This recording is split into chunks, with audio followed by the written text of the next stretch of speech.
up. I love our intro, dude. I get down. I know. I I felt like the royalties for it. We're getting not necessarily flagged by Facebook, but we're getting the whole like you can't be monetized because of the little 30-second intro that has that song and so I've emailed the people that own the rights to that song like 12 times. I'm like, please, I just want to buy this 30 seconds. Like, that's it. Just tell me how much it is. We'll do it. But yeah, so, just more fun back screen stuff that we don't, you don't realize goes on. But anyway, we'll get right to it. Today we have a very special guest. This is Josh Alder. Yeah, I kind of met him kind of through a friend of a friend, I guess. Recently picked up my newest pickup, my white-lipped python from him. She's absolutely gorgeous and amazing. That's kind of what put us in touch. And I was looking through his stuff, and I sent his profile over to Brandon. I'm like, dude, we have to get this guy on the show. Dude, fuck yeah, dude. I'm looking through his stuff. He has an armadillo. I was like, yo, what? He has an armadillo. He had the Boega dendrophilia melanota. I'm real big into the Boega stuff. I love all of it. He has like his diversity, like I would say his diversity rivals that of BHB or Nerd, not in volume, but in species diversity, which is, that's saying a lot to put this man on that level. Yeah, for sure. Definitely. Well, without any further ado, because we're going to be on for a while talking about all kinds of different things tonight. All kinds of shit. We'll bring Josh on in here. Hey guys, how's it going? What's up, dude? Yeah, thanks for having me. I really appreciate it. Oh, thank you for coming on and giving us your time. Oh, of course, dude. Yeah. I'm fucking pumped. Well, I think we should roll this one pretty quick because I feel like the crowd's going to be like, yo, we need to hear this dude drop some serious knowledge bombs. So let's just go with the intro right off the rip. Who are you? Where are you located? What do you work with? And like, how long have you been doing it? I'm Josh Alder. I'm the owner and operator of the Reptile Empire LLC. As far as a business, we actually just did our LLC this year, but I've been buying and selling and kind of around the game for about probably 2.5 years now. Seriously, I've been into animals my whole life. Like all of my childhood pictures, I'm in no pants with, a garter snake in my hand, like outside in the mud. Like that's my entire childhood. So I just never grew up. As far as what I work with, it's literally everything. I don't specialize in really anything specific. I'm mostly a snake guy. But right now we're doing a lot of importing, a lot of Asian species. I really love all the stuff that comes from Asia. As you said, like the melanota, the Malaysian mangroves, stuff like that. I'm really into just all that oddball weird stuff where like people walk up to my table and they're like, what is that? Like that's kind of like like that's what I love. That's where my passion lies, is with all that weird stuff. So good shit, dude. Very cool. Damn. So, awesome. So just kind of walk us through like, what's a normal day-to-day like for you? Like, how does it start? What is the process of taking care of all these different species? Give us just like a real quick run over of a facility that it takes, because obviously you've got animals from all over the world, multiple different climates, right? So it's not like our ball python rooms. It's set up to be a ball python, right? Yeah, I envy you guys. Yes. Yeah, like I dream of that life, like just to have like it's 82 in here and I don't do anything else, and like exactly. Like that would be so beautiful. So like normal day for me starts about 6-7 a.m. I get up, go out to our facility. I have like a 600 square foot, 40 by 16 facility. As far as temperatures and stuff go, the entire facility is kept at 72 to 73 degrees. And a lot of people are like, wow, that's really cold for an animal facility. But with us working with such a variety of species, I have stuff like my Mangshan vipers, they're from the Mang Mountains of China, which, the temperature there doesn't get much warmer than that. So I have all these cool temperature species along with, crested geckos and all that stuff too, that like it a little bit cooler. So every cage, every rack, every unit of caging is heated and lights controlled individually, which definitely has its challenges at times, but normal day starts early. Get up, check my social media, all that stuff, respond to any customers, anybody who's got questions. And then it's basically just full force animal care. Go out there and dealing with imports. Of course, every once in a while you're gonna have a sick animal or something like that. I address all that stuff right away in the morning. Take care of all that, get all that stuff done, and then honestly, it's just feed and clean and do everything that every other reptile keeper does. And just each species is obviously going to get a little bit different care. But if it's misting, it's misting. If it's feeding, it's feeding. It just depends on what I have at the time. Damn, that's so wild to think how much stuff you need to have. I explain to people who want to breed ball pythons, come to me for advice. They're always like, oh, I want to branch out to this and branch out to that. And a lot of the stuff they want to branch to, number one, you should be more than an advanced kind of reptile keeper to branch to. But two, they're not even successful breeding ball pythons yet. And I'm like, you do not understand how beneficial it is to be species specific. I breed my own feeders and I breed my own product. That's it. That's it, bro. And ball python care, in all honesty, is so simple. I mean, you put them in a tub, you give them water, you clean their bedding. Like you said, it's 82 degrees with the 90 degree, 80 degrees with the 90-degree hot spot. You're good. You're good to go. You got nothing else you have to do. Yeah, dude. Yeah. And I would definitely say I'm the most jealous of you guys on feeding days. You guys, if you're doing live or frozen thaw, you guys are I thaw rats, or I feed rats. Here it's mice, rats, chicks, quail chicks, eggs, house geckos, anoles. My initial thought is, you must have a giant deep freezer filled with sections of different food for your different species, and that's crazy. Yeah, and obviously, in an ideal world, I switch everything to rodents, but there's a lot of stuff that just doesn't. They don't eat that stuff in the wild, and if you feed them rodents, you can cause a lot of problems for them. Even here and there, we get snake-eating snakes. Snakes that eat snakes in the wild and stuff. So we have to play that game too. It's interesting to try to keep all that stuff in stock, and not only that, but figure out what each thing wants, and how often I'm gonna have to feed that stuff. So it's the never-ending process.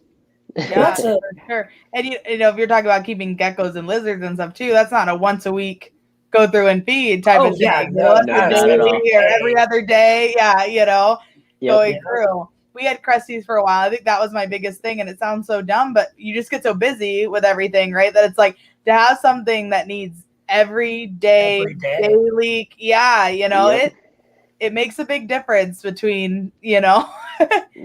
100%. Coming down and just having stuff that, of course, I check on every snake every day, but it's not, if I have to take 10 seconds instead of 5 minutes over 100 animals, that adds up really quickly. So for sure. Yeah, definitely. Yep. And you even have some warm-blooded stuff I saw in there. And I know how that is because I have a guinea pig and a hedgehog too as pets. Okay. And that's every day. That's a salad. Yep. And that's wet cat food with nutrition pellets. And that's cleaning shit off of a wheel. And that's every single day, dude. And Liz, so do you. You have a lot of I have sugar gliders and chinchillas. Yep. And rabbits now as well. So I have rabbits somewhat as pets, but I also have a couple Burmese pythons. So I also have some feeder rabbits that go in there as well. So currently working on switching. One switched over just fine. I'm currently working on switching the other one over. She is terrified of it.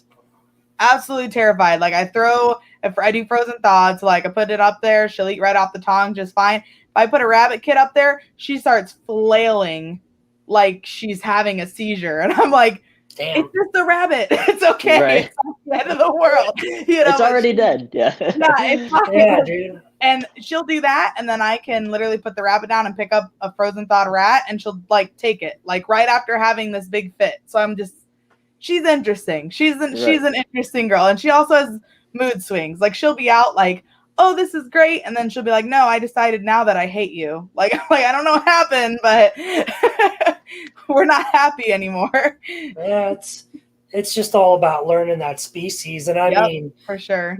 Josh, with you being in the import game, right? Because you're pretty deep in the import game. I can only imagine the broad diversity of education you need to have when getting animals in, because to a degree you must be a wildlife biologist, your own veterinarian, an animal psychologist in some aspects, really, especially with things like monitors and animals that are more inquisitive. So why don't you go ahead and tell us about the process of importing before we roll on to that? Like what from beginning to end, your experience in your words. Yeah, the most famous question. Like how Right? do I do Yes. this? So importing is this very big, very overcomplicated sort of ordeal. Obviously, like just for starters, you're dealing internationally. So international business always comes with its own set of problems, especially a business like this where it's very easy to be scammed. It's very easy to just Yeah. like these people are an earth away. Like they're thousands and thousands of miles away. Like if they ghost me, That's it. Yeah. that's it. That's Yeah. all there is. All there is to it, and it doesn't matter if they have money or not. You're not getting it back. So financially, that's a big thing. I'm very very lucky. I've gotten in with some longtime importers that have been able to mentor me and kind of point me in the right direction and help me out, which has been obviously just an immense help to the business and to me actually being able to do what we do here. But yeah, like start to finish, every country is completely different. Some countries will issue quotas. So like, they like the government will tell an exporter like you can, we'll just say ball pythons. You can export 100 ball pythons. That exporter will fill that quota to the best of their ability. If they can't fill it the next year, the government typically will give them less animals. Like so next year instead of getting 100, you're only going to get 80 because you didn't fill 100. Yeah. Right. Now, if they fill 100 early, they can reapply and try to get more. And then at that point, it's the wildlife department of that country that will say, yes, you can do it, or no, you can't. And that typically comes, based on populations and stuff like that. They study the animals and, they do their best to not have overcollection happen. But obviously that's a whole other issue, a whole other can of worms. But yeah, so that's some countries, and then there's other countries where I put in an order and then they apply for permits. So that's kind of how like Malaysia runs. So like I send them like I want 10 of these, 20 of those, 50 of those, 100 of those, however the order goes, and then they take that order and send it to their government, the wildlife agency, and apply for those permits. And the government says yes or no. And so that's a longer process when they don't have the quota. Like that typically takes 6 to 8 weeks just for permits to get issued.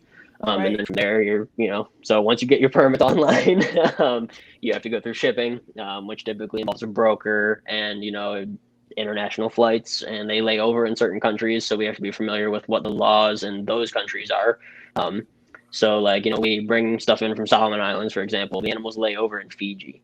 So Fiji requires a biosecurity scan of all the animals. So that's a whole set of paperwork and within itself for that too. So it's like, and those animals are there for literally usually like 2 hours. Like the plane lands and then they get reloaded onto another plane. But in that 2 hours, they still have to go through this federal inspection because that's what it takes. And so it's just like there's a million things that go into even getting the boxes on a plane. Like you know what I mean? Like like getting like once the animals are here, like that's its own set of its own set of challenges too. But just getting it to that point can be its own logistic nightmare. But like I said, I'm super lucky. I have a lot of really, really great people in my corner and some great suppliers and great mentors that can hold my hand through it a few times because it's what you need. Like it's hard to do it by yourself if you have no experience, and a lot of the like I said, you're dealing internationally, so anything is possible. Yeah, definitely. Absolutely. Yeah. Awesome. So once you get the animals in, right? So you've gone through all these steps and the animals finally get here. What's kind of like your process, right? Because I'm sure everyone does it differently. I'm sure there's some people, I mean, we've all seen it at shows. People literally bring them in like the airport crates and pop them open and throw them out on the table. So I'm sure but what's your process of kind of going through, making sure these animals are actually at least somewhat healthy and established before going out to the general public? Right. Yeah. And like, honestly, that's kind of what got me into importing is I would buy these unique eyeball species and they'd come in and they'd be super crappy condition. And I was like, it was frustrating. And I was spending all this time establishing these animals and I kind of got good at it along the way because I was doing it all the time because I wanted Mitries, I wanted Boyga, I wanted all these oddball things. And so like after a while, it kind of got to the point where it was like, you know what, like I can do this and I can supply people with animals that are actually going to thrive and actually be healthy, and like this is way better for the animals and way better for the industry and way better for the people. So basically, like, you know, it obviously depends on the animals. Like, you know, if we're getting in desert species, it's going to be different than if we're getting tropical species in as far as like our protocol goes. But essentially, like we get we get boxes here. Sometimes it's 3 o'clock in the morning when the boxes land. So like, you know, it's usually a middle of the night thing. But bring the animals here and immediately unpack and get them hydrated. That's the number one thing. You know, a lot of times they've been in transit for 2 to 3 days at that point. So like hydration is the number one thing. So take everything out, soak it. Everything gets a number at that point. I have a number system. So every individual animal, doesn't matter if it's a frog or a 10-foot snake, it doesn't matter. Everything gets a number.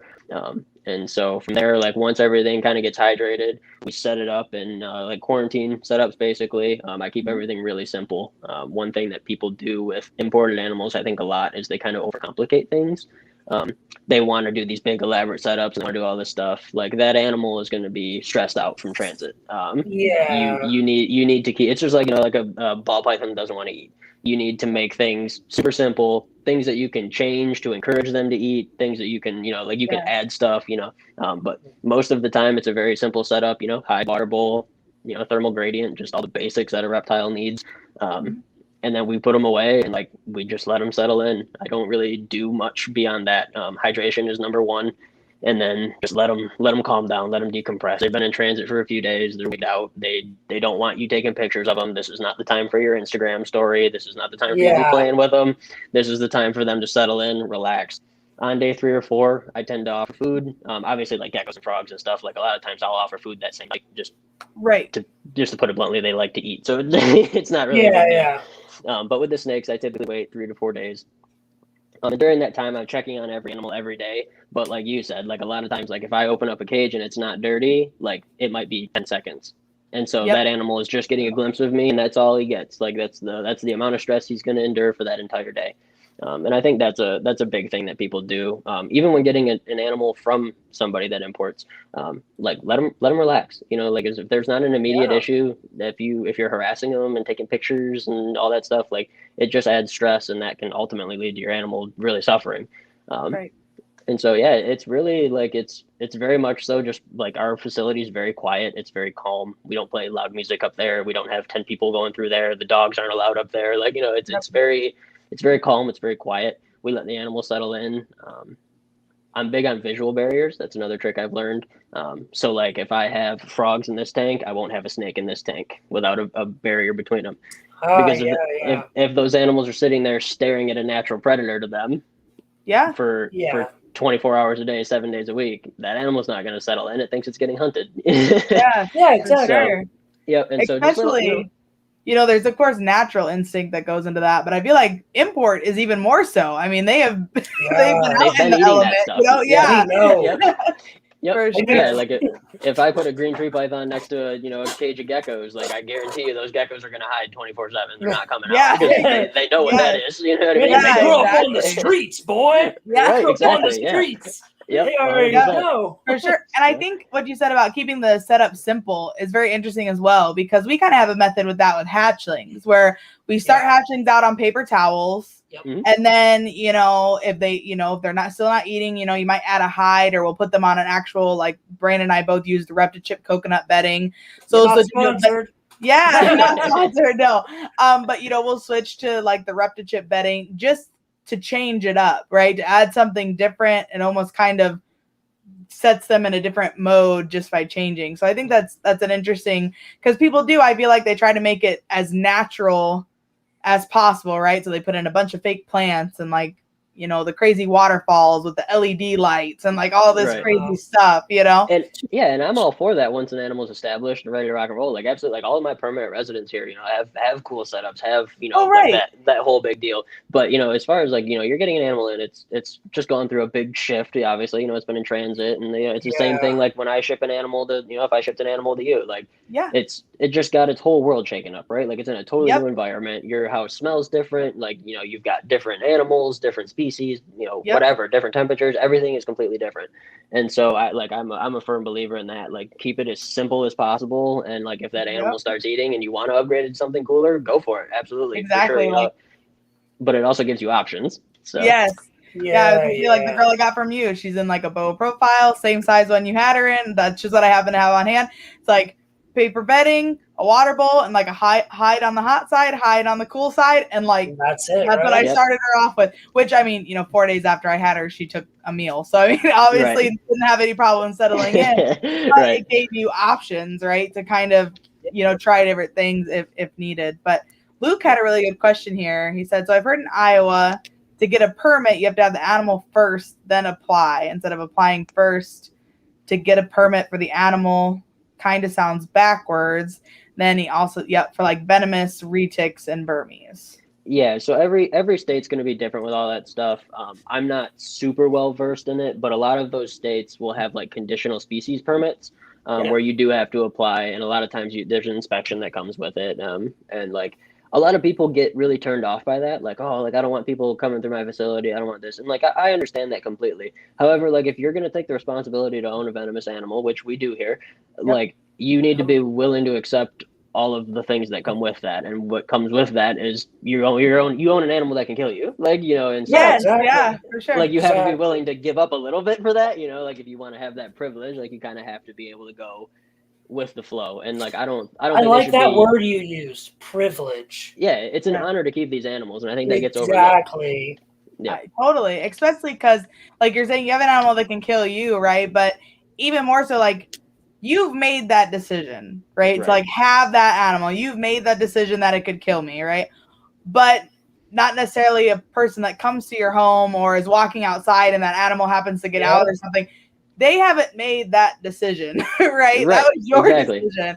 So the fact that we need to make sure that they're being, properly housed, and I'm sure you guys have locking enclosures, 100%. For the hots and things like that, and to have the privilege to be able to decide for yourself that you are okay with that doesn't mean, that we don't have to be safety for other people as well too. Right. So, and like I'm totally for people being able to own them. Like, obviously, like if you have the knowledge and the skills and you're, you know what you're doing and you have the setup for it, then like there's no reason you shouldn't be able to.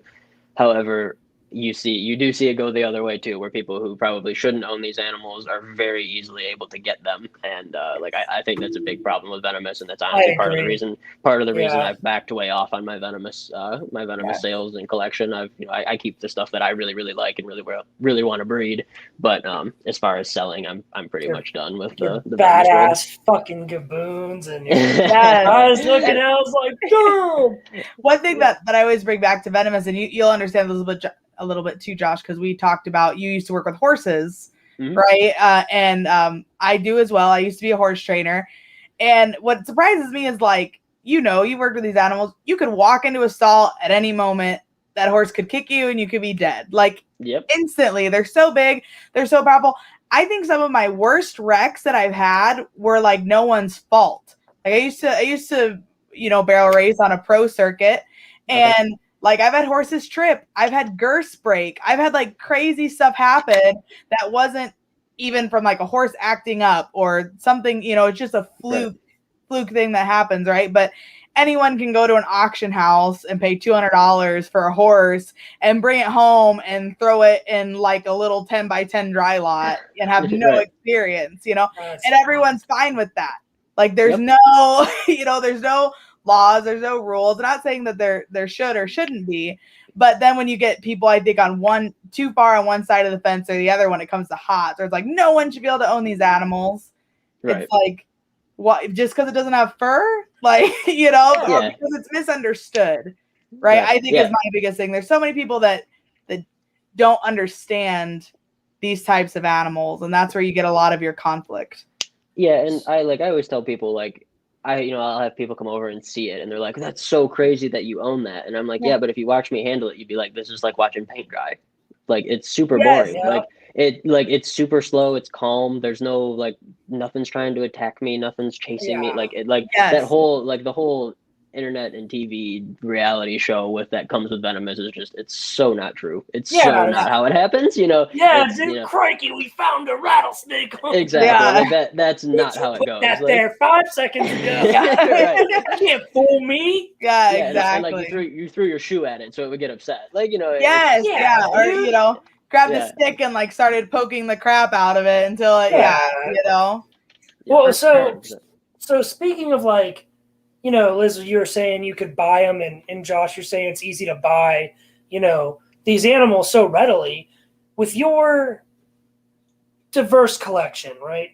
Mm-hmm. Where do you do most of your business? Are you online? Do you have particular like private clients? Do you have is your facility also a storefront? Like, how do you conduct your business and sales? Yeah, so like our facility is completely private. Like, you know, obviously like I'll have friends, you know, through, but as far as anybody else goes, no, it's very quiet. It's very unsuspecting. You drive right by it, have no idea what it was.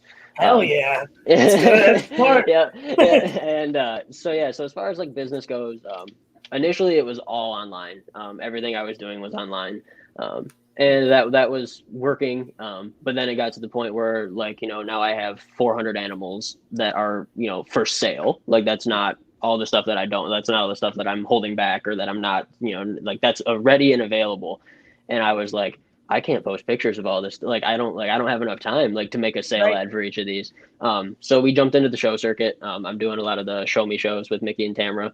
And so I've been doing that kind of like in the Midwest, Tennessee, Missouri. So I've been doing that, and that's been really cool because not only am I meeting the customers face to face, they're asking me those questions that a lot of times they would not ask me over the phone or like not text me because they feel like it would bother me, which is not true. Anybody who gets an animal for me can hit me up at 3:00 in the morning and I'm responding. Like, you know what I mean? Like, like if you're having an issue, I know how it is. Right. Like, I'm going to be on the phone. Like, I'm going to coach you through it as best I can, you know, to the best of my ability. So the shows have been awesome. And that's kind of where like the business is headed. But obviously that's not for venomous. I haven't done any venomous at shows. And like in the last year, I've really slimmed down, last 6 months or so, I've really slimmed down. We got really lucky and got in with some, we got in with an AZA facility. So I placed some venomous animals there and stuff like that. Nice.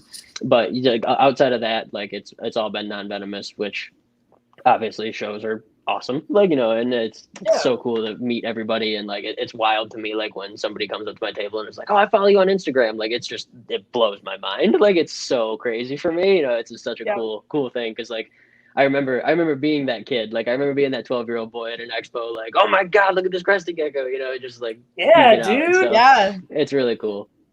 Yeah, fuck yeah. That's awesome. Badass, so online and shows tend to be your main go through. Yeah, I love the show me shows. They're a lot of fun. Where are you at, Josh? Where are you located, if you don't mind? I'm in Michigan. Holy shit, you are up there. Yeah, I'm way out of the way.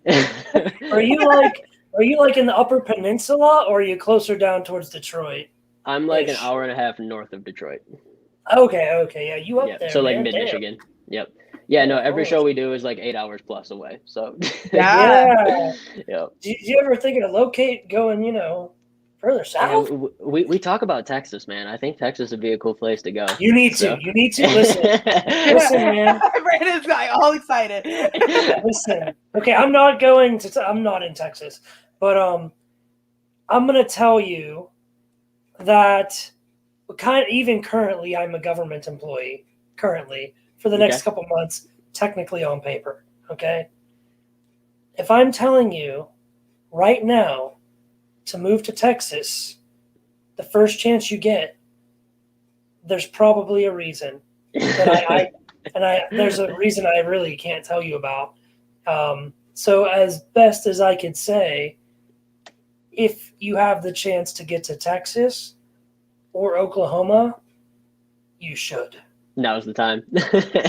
Like soon. Yeah, we've definitely talked about it. Like we won't live in Michigan forever, but you know, I was raised here. My fiance is from Florida, so I drug her up here from Florida.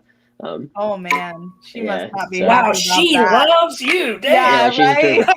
Well, like I don't know, like that story is its own whole crazy deal. Like she moved in with me from Florida after knowing me for 3 days. So like we have a crazy story. There you go. But, like when she came to visit, I brought home a baby kangaroo, and like girls don't say no to that. So like she was hooked at that point. Like a baby kangaroo, it was done. So watch this. Watch this. I got this one. Right? You see all those memes, and it's like a picture of like a cute little boy puppy, and it's like the one who's going to be stealing your bitches. Here comes Josh. Yeah. The kangaroo. Baby kangaroo. Yeah. Little kangaroo. Right? Yep. So, Dude, For that's sure. that's awesome, bro. yeah. That is really awesome. I mean, Yeah. I do it. If Fuck. someone showed up at my door, the baby kangaroo, I'd be like, I'm married. Yeah. I'd be like, Yeah. peace, sorry. You can't say no. I'm out. You can't. Did you have a frog stick his tongue out and there was the engagement ring? Yeah. Like There you go. who had this track record? It wouldn't surprise me. Shit. So actually our first date was at the Tampa Zoo. I took her to the Tampa Zoo, and I had a behind the scenes tour set up there, and I was supposed to be like this really cool thing for me, and like blah blah. And she was like, oh, well, like, I want to go with you. And I'm like, okay, I guess. And I was like, on the way there, I'm like, how am I going to get you behind the scenes? Like, you're not an animal person. Like, she's never been in exotic animals in her life. And I looked at her and I was like, tell them you're a Detroit zookeeper and just don't say anything. And so she did. And like our first date, she's like feeding sloth bears grapes and like petting Indian rhinos and all this stuff. And I was like, I've worked my entire life for this, and you've known me for 15 minutes. Like, And you're I don't yes. feel like this is fair. Like, Oh man. yeah, but no, it was definitely a fun thing for us. And like we got engaged at the zoo and everything. So it's been our whole lives revolve around this. We sacrifice everything for these animals, and anytime we're doing anything fun, It's got something to do with animals. So. Yep. Oh, I feel For that. sure. Man. Yeah. I feel that. See, Liz, this is one of the people we have to hit up when we're going up to see the Reptarium. Yeah. Oh yeah. Yep. For sure. I'm probably like an hour away from the Reptarium, hour and a half. Nice. Even better, dude. Perfect. You guys are more than welcome here. So. Yeah, thank you. Well, yeah, talking about dumping everything into this, right? Like me and Brandon joke a lot. Like this is everything I have. Like in this room, I don't have a living room couch, and my 4 dining room chairs don't match. I mean, that is like how like it all goes into the snake. Everything, goes into the snakes and the reptiles, and I'm like, might as well do it now and appreciate it later. Right, then worry about the stupid little stuff now, because we didn't even ask Josh, if you don't mind, how old are you? Because you seem really young. Really? Yeah, 24. Yep. Fuck. Yep, 24. So yeah, I'm so goddamn. I'm a rookie in the game. So yeah, I'm 23. I'll be 24 in June. So that's Brandon's awesome. the old one out. Don't. Yeah. Brandon's like, I'm not even gonna say nothing. I just retired from the army. I don't even want to talk about it. No, that's awesome. Yeah. Yeah, dude. No, yeah, that's fucking tits. So, with all your species, then, right? What would you sell someone on as a beginner? What I mean is verbally. Like, if someone showed up and they were like, "Hey, I love reptiles. What is your top beginner species?" What would you be like? Okay. Here's what I would recommend as your first reptile. Yeah, that's one of those things that happens to me all the time at shows, and I'm typically like that table over there. It's like my table. Just like I'm not really working with a lot of that stuff. I always point people like I ask them. I'm like, are you looking for something that's going to sit in your lap and watch a movie with you, or are you looking for something active that's going to be out in its tank? If they're looking for something they can hold, and like they have a 4-year-old son that really likes snakes or whatever, like obviously I'm sending them the ball python way. It's the easiest, it's the best beginner, like as far as attitude and temperament goes. If not, if they want something a little more active, I typically just go corn snakes, rat snakes, stuff like that. Yep. For sure. Yep. And then as far as lizards go, I almost always recommend crested geckos. I find that people are really successful with them and really like end up falling in love with how cute and like the jumping and all that. Like everybody seems to really, really get into that, Yeah. Yeah.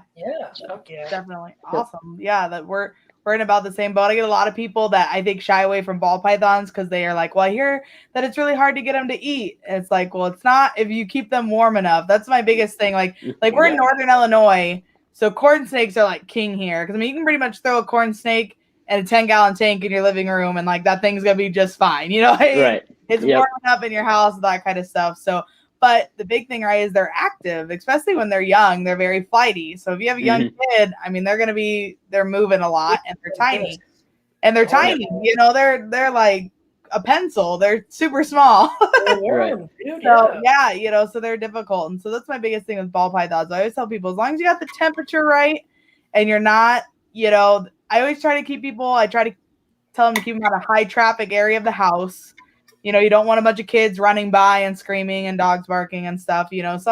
Some do just fine, but if you can keep them not in your main area, it's probably the best and things like that. But yeah, definitely interesting to hear, the different species for different things that people would like to keep. Yeah, I always just tell people like, it's what you're interested in. Because if you don't like ball pythons and I give you a ball python, you're gonna be like, this is cool, and then 3 days later you're gonna forget about it. Exactly. If you're super into corn snakes and I give you a corn snake, you're gonna love that thing till it dies. You know what I mean? Yep. Like you're gonna love it for its whole life. And so like I really try to push people in that direction too. Like I can recommend these 10 species that would be great for you. Like, these are really easy, really solid, easy to go with species. But if you're not into any of them, I don't know which one's right for you, because like I want you to be excited about it, and I want you to be excited about it for its whole life, not just for the 15 minutes you saw it at an expo, And so I think that's something that kind of gets overlooked, because everybody's like, oh, ball pythons, corn snakes, but I'm like, if you don't like either one of those, like Texas rat snakes, like you can start getting into some little bit, something that's still really easy and going to eat and thrive for you, but it's just a little bit different, Definitely. Yeah, dude. Yeah, 100%. I just like snakes. Yeah, I am the same way. I don't care. I just really like chondros, Morelia, what the fuck ever, dude. Right. I like snakes. So with the easy comes the hard too. So now with your diversity, right? Yeah. What do you think is the hardest? And I'm talking like husbandry, keeping, all that shit. Mm-hmm. Reptile and mammal, one each. Oh, geez.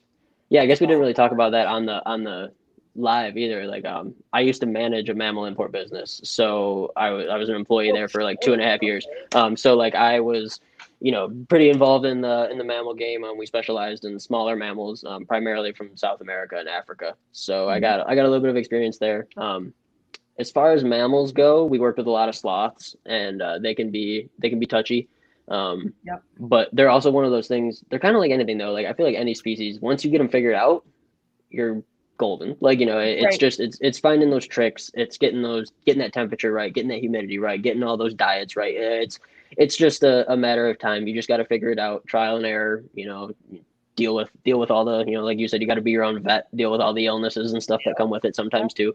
And that's anything. That's if you buy a ball python at a pet store, or if you import a sloth from Guyana. Like there's the same amount of, then like there's a chance that it's going to be sick, and it just, they're like people, they get sick. So that's that's another thing that kind of gets frowned upon in the import business, because like it tends to have the stigma that like everything's sick and dying, and it's just not true. If you take care of the animals and set them up properly and treat them well, you don't have any more problems than say a ball python breeder would typically. You might have a few more, like, when the animals first come in, obviously you're going to have a few more problems, but long term, if if you're good to the animals, you're not going to have those problems. So mammal wise, I would probably say stuff like that. Sloths. We did tamanduas, which are an arboreal anteater, species of tree anteater. Yes, that's so cool. Those are challenging, just diet wise, obviously. And so that was another little bit tricky mammal.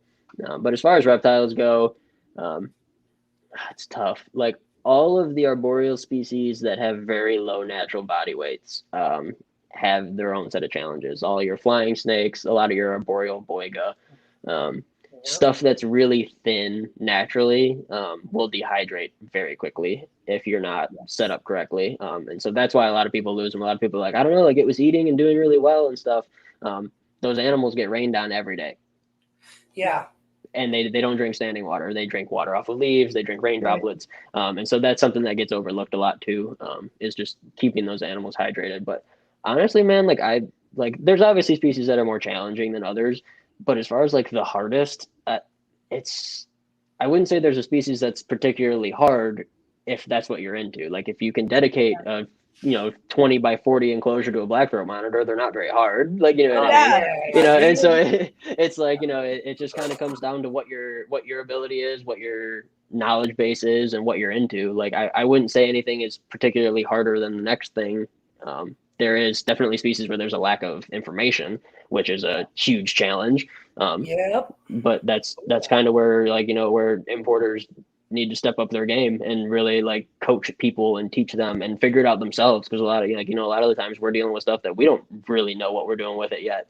And I think it's on us to take the time to actually figure it out, figure out a setup that works, figure out what they need, what their diet is, that's our job, because it's not our customer's job. They're not the importer, they're the customer. And like, I think that kind of that line gets blurred. And I think I think that's something we can do better as especially. That's why you need to do YouTube. Kind of like you just mentioned, right? Like, I don't know, the animal's doing great. It was eating, it was, and then so Yep. I think a lot of people need to take a look at long term, right? Like, you might have this animal for a couple months and it looks like it's doing great, and then a year down the road, something happens to it completely out of the blue, and definitely, I breed sugar gliders as well, and that's the number one question people ask me all the time is like, well, are they hard to take care of? And I'm like, well, not really. I mean, it's just like cleaning and feeding. But one thing I tell people is it's a homemade diet. I mean, you are chopping fruits and vegetables. You are, it's not like you buy a bag of dog food and you put scoops in a bowl and you throw it in the cage, So I'm like, it's not necessarily difficult, but a lot of these are time consuming. We do a frozen diet of fresh fruits and vegetables. So like once a month, I go to the store and I buy like $300 worth of fresh fruits and vegetables. I have to go to like 3 different grocery stores, right? And like buy out everything that they have pretty much. And then I come home and I spend 4 to 5 hours chopping up salads and measuring everything out and putting it together, and I can do that about once a month, once every 45 days to feed. I have anywhere between 8 and 14 gliders, depending on if I have joeys and stuff like that. So I'm like, it's not difficult, but it can be time consuming. Like, you have to have one day every month that you dedicate to making a diet for these animals, and there's some animals that won't eat frozen diets. Like, we actually were looking into getting a toucan a while back. And they're like, they don't eat frozen. Like, it's fresh. No, they don't. Exactly. It's like, no, it's like, it's fresh fruits and vegetables. It's not, you can't freeze it and then de-thaw it. So unless you're growing your own, it's unrealistic then, to a point, unless you're willing to, I guess, go every week and buy a diet and put it in the fridge and make sure, it's like, I mean, we even have like, we have an armadillo, and like he only eats fresh fruit, like, he fresh fruits and veggies, and like we have an insectivore diet, but like even that in and of itself, like there's times where like we're going to Meyer just to get bananas, like, you know what I mean, like we're going to the grocery store just to get a handle of bananas for the armadillo, like that's the whole reason we're going. And so like, it's like I said though, like if you're set up for it, like you're set up for gliders, so they're not hard to do. Now, some 12-year-old kid that like has no real experience in it, it's going to be a little more challenging for them because they're not used to that. They don't have the heat set up. They don't have the caging set up. They have to learn all that. And so like that's just where it comes down to us, like as breeders and and sellers, that we just have to be able to take that time and teach people, like this is what you need to do for this animal in order to be successful. And see, that's why you need to do YouTube, Josh. For real, man. You seem pretty charismatic. You're a young dude. You have a great diverse collection, and I know you're already putting in time, and YouTube is a whole nother fucking job, but the info you could put out, no pressure. Yeah. Right. We've talked about it. Like, it's definitely been talked about. And it's something that like we've looked into. Right now it is just a time thing, but I'm cutting down to part-time in a week and a half at my day job. So I'll be working 3 days a week to focus more on the animal stuff. Nice. So I'm hoping to step up like our social media and stuff. Cause like I was doing really well with that for a while, like trying to post every day and just like show different things. And like I've completely fallen off the wagon. It's been sad. So. I go through ups and downs too. Like I'll be doing really well, and then all of a sudden things get really busy. And so I totally understand how that goes. And to backtrack just a little bit, we were talking about different ways that kind of importers do stuff, right? Like obviously you bring your animals in, you establish them, make sure they're doing good, and there's importers who really don't, right? They get their animals in and they're out the door the next day. Yep. How do you think? Yes. How do you think that affects importing? Like because obviously they're there's battles against importing right now about ending it in certain areas or certain countries. Or do you think that the public's opinion on how importing works by seeing sick or dying animals at shows, or animals in poor conditions, or they take an animal home and within the first week it passes away because it was in a poor condition, do you think that affects some of these laws, or kind of, adds fuel to the fire for what they're trying to implement? Yeah, 100%. I mean, like that, I think that's one of the main fuels. Because like if you take an animal rights group and they go to a show and they're walking around with their camera, which everybody does, and they're showing like, look at these 100 baby Savannah monitors piled into a 10-gallon tank, and there's some that are dying on the bottom, while others are climbing all over them. Yeah. Number one, that's wrong. Like, it's wrong on us, and like we shouldn't be okay with it. It's show promoters need to be better about saying, hey, get that garbage off your table. Like, we don't, and then don't come back. Like, you know what I mean? We don't want you here if you're gonna bring stuff like that. So I think there needs to be a lot more of that. And like I'm pretty strong in my beliefs about this stuff, just because like I do try to do it right, and I do take the time to establish stuff. And so there is a market for freshly imported animals. However, it's not the end consumer. I have wholesale customers that will take stuff fresh out of the box, but they also know that this animal just came out of a box. And they know exactly what they're getting, and they know that this animal has been in transit for 3 days. Like, here's this is a legally imported animal. Here you go. And like those people are very close friends of mine. Typically, I don't do a lot of wholesale. I don't like it. But I have like some guys that will come up and pick stuff up, or or have me ship them stuff fresh out of the box. But even those animals, when I get them, I unpack them, I soak them, or I spray them down. Like I give them some water. I just do basic stuff, and then they ship out the next day. And so yes, I do think it has a huge factor, and I think as a community we need to continue to push that we don't allow this stuff, especially at shows. You're always going to have people selling sick animals online. Like they're like, people are in it for the wrong reasons, and it is what it is, and it sucks. And I don't think it should happen, but like we can't stop everybody. However, shows where the general public is totally able to come in with a camera, or even without a camera, just come in and see it.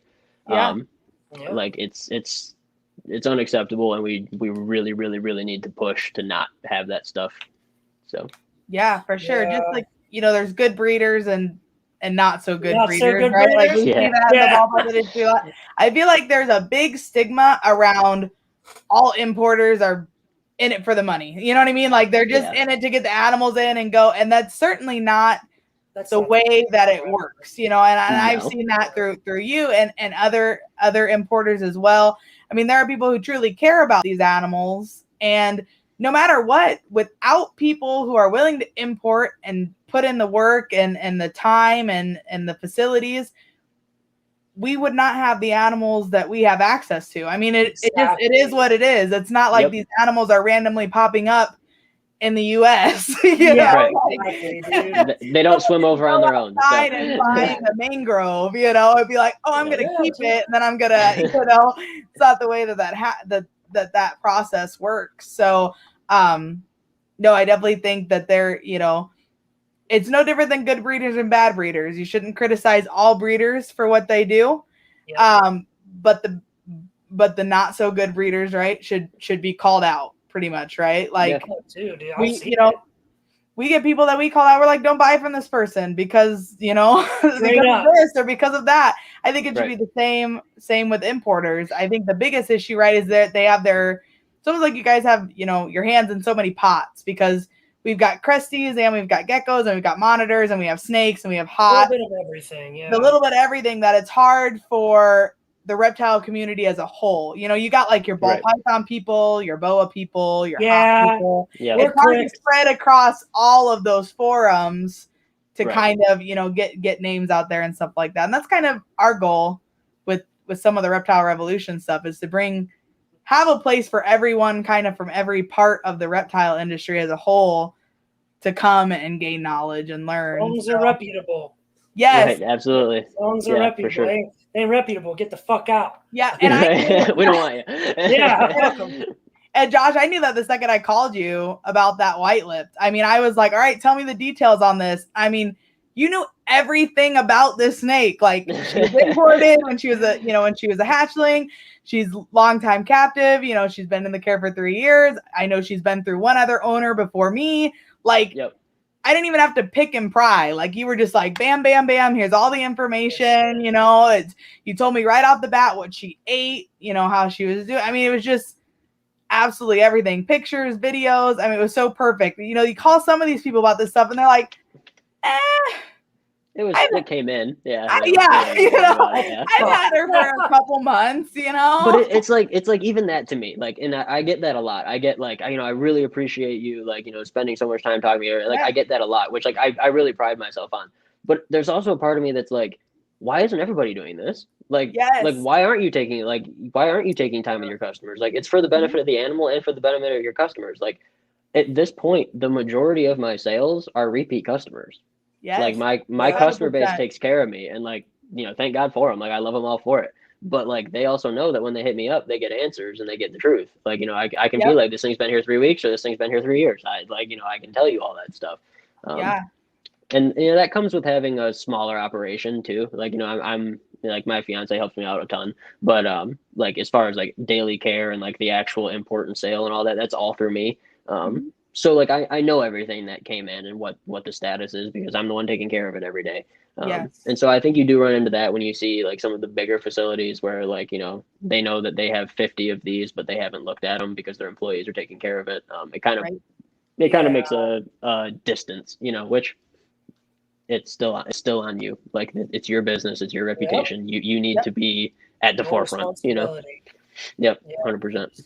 It is your responsibility. So, like when I bought my Boega, I went up to the dude and I was like, hey, I want to buy this.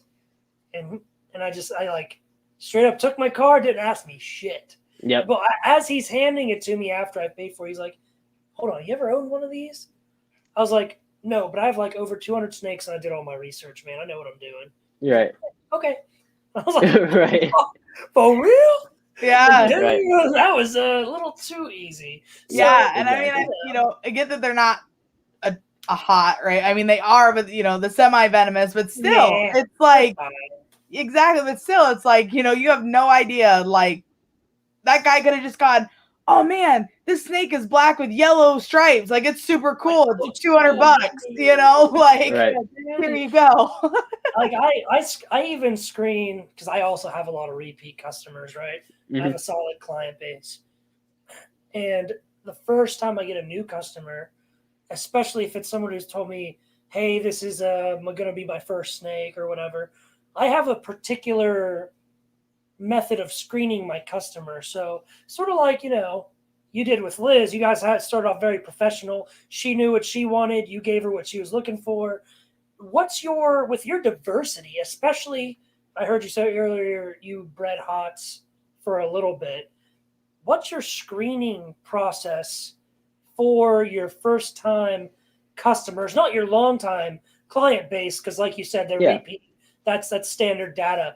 But for your first time people and people trying to especially people trying to buy hots, what's your customer screening process like? Yeah. And so that's honestly part of the reason I slowed down on the venomous stuff. Screening customers was always an hour-long conversation. Like, it was always, well, like, what do you have? And like, it was 8 out of 10 people would be like, oh, like, I keep these species and give me the scientific names and, send me pictures and this is my facility or this is my setup. Like, this is what this my history. These are some references. And like, I was super big on references. I was like, like, people, especially when you start, like, if you're interested in more of like I hate to use this word, but like entry level venomous, like, not everybody has a ton of references when they're first getting started, but they should be able to be like, I've kept these species X, Y, and Z. This is my setup. I know the scientific name. This is my bite protocol. This is my this. This is like they'll have their shit together to say to say the least. Right. Yes. And so like I looked for that. And to be honest with you, I turned down a lot more sales than I made. I turned down people every day when I was doing the venomous stuff. And as the business grew, just from a pure business standpoint, it just kind of stopped making sense. I was making less money on the venomous animals and spending more time. And so it just like that math wasn't adding up. And I realized that like I love venomous. Like I love keeping venomous. I don't love selling venomous. Like I enjoy them for what they are. I enjoy them for the animals that they are, and I don't like I don't need to be wheeling and dealing stuff like that because it's not something you can wheel and deal. And so I just decided to keep what I keep and what I really, really enjoy and what I want to produce, and the rest of it will be all my non-venomous stuff. Yeah, dude, that's what I want to do. I just want to build a little, maybe a little 12 by 12 room, line the bottom with good stainless steel, put the vents up high, unreachable, have my bright protocol, have everything ready, and just have a couple species that I don't plan to breed, that I just literally enjoy and I want to learn about. And that's just for me. That's not for anyone else. I probably wouldn't even let anyone in there other than serious, like people like you guys. Right. Like that would be it, dude. I mean, I get that. What about your other species though? What about like hey man, what's up, dude? My name's Brandon. I saw you have the Boega dendrophilia melanota. Can I get one of them? What's up? Yeah, and like that basically comes down to just like kind of like how anybody would do it. Like, have you kept this species before? If they say no, then you're going to start asking those questions. Like, are you set up for these? You need to understand that these are Malaysian mangroves and not Indonesian mangroves. So that care sheet you read on reptilesmagazine.com doesn't apply. So and so you got to start getting into stuff like that because a lot of people won't know the difference and a lot of people won't tell them the difference. And like there are differences in care, there's differences in size, diet, all that stuff. And so like I just start asking the really simple, really basic questions. Obviously, like I can't do a deep dive into everybody's experience, and people can snow me. They can be like, "Oh yeah, like I keep a pair of these, looking to add a female to the group," and like I'm not gonna push any farther than that. Like I'm not gonna be like, "Well, send me pictures." Like I don't have time for that. So like, and at that point though, like to me, that's your own fault. Like if something goes wrong, like if you're lying to me about your experience and what you can do, then I can't really do anything about it. 100%. But yeah, no, like as far as just like, your average sale goes, like, and a lot of times even people at shows, like you walk up to the table and you're like, oh, like I'm a ball python guy, but I'm really interested in this, Solomon Island tree boa. Even if you don't ask, I'm going to give you the bare minimum care requirements. Like you don't even have to say like, oh, like how do you have these set up? I'm going to be like, oh, just so you know, at home, I keep them at this temperature, this setup, this is the diet. And like, at least you're getting sent off with that, Yes. Shit. 100%. And that takes me 5 seconds. Like it doesn't take up my time. Like it does, it's even at a busy show where I'm slammed with people, like that doesn't take away from anything else. It takes a quick 1 minute conversation.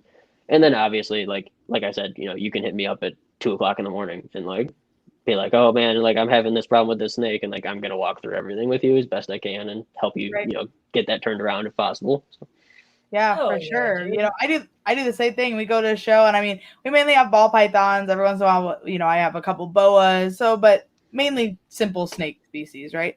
And, people come up to the table and they'll be looking and, and I'll be like, do you have any snakes at home? Is always my first question. Like, do you have any other reptiles? Do you have any other snakes? And they either say yes or no. And I'll be like, oh, that's awesome. What do you keep? What do you already have? And sometimes it's corns or kings or boas or whatever the case may be. And I do the same thing, like I just ramble off real quick. Like, that's awesome. These guys are on, rodents, whatever size it is, you want, ambient of about 80, hot spot about 92, make sure you got plenty of clutter in there so they don't get too stressed out.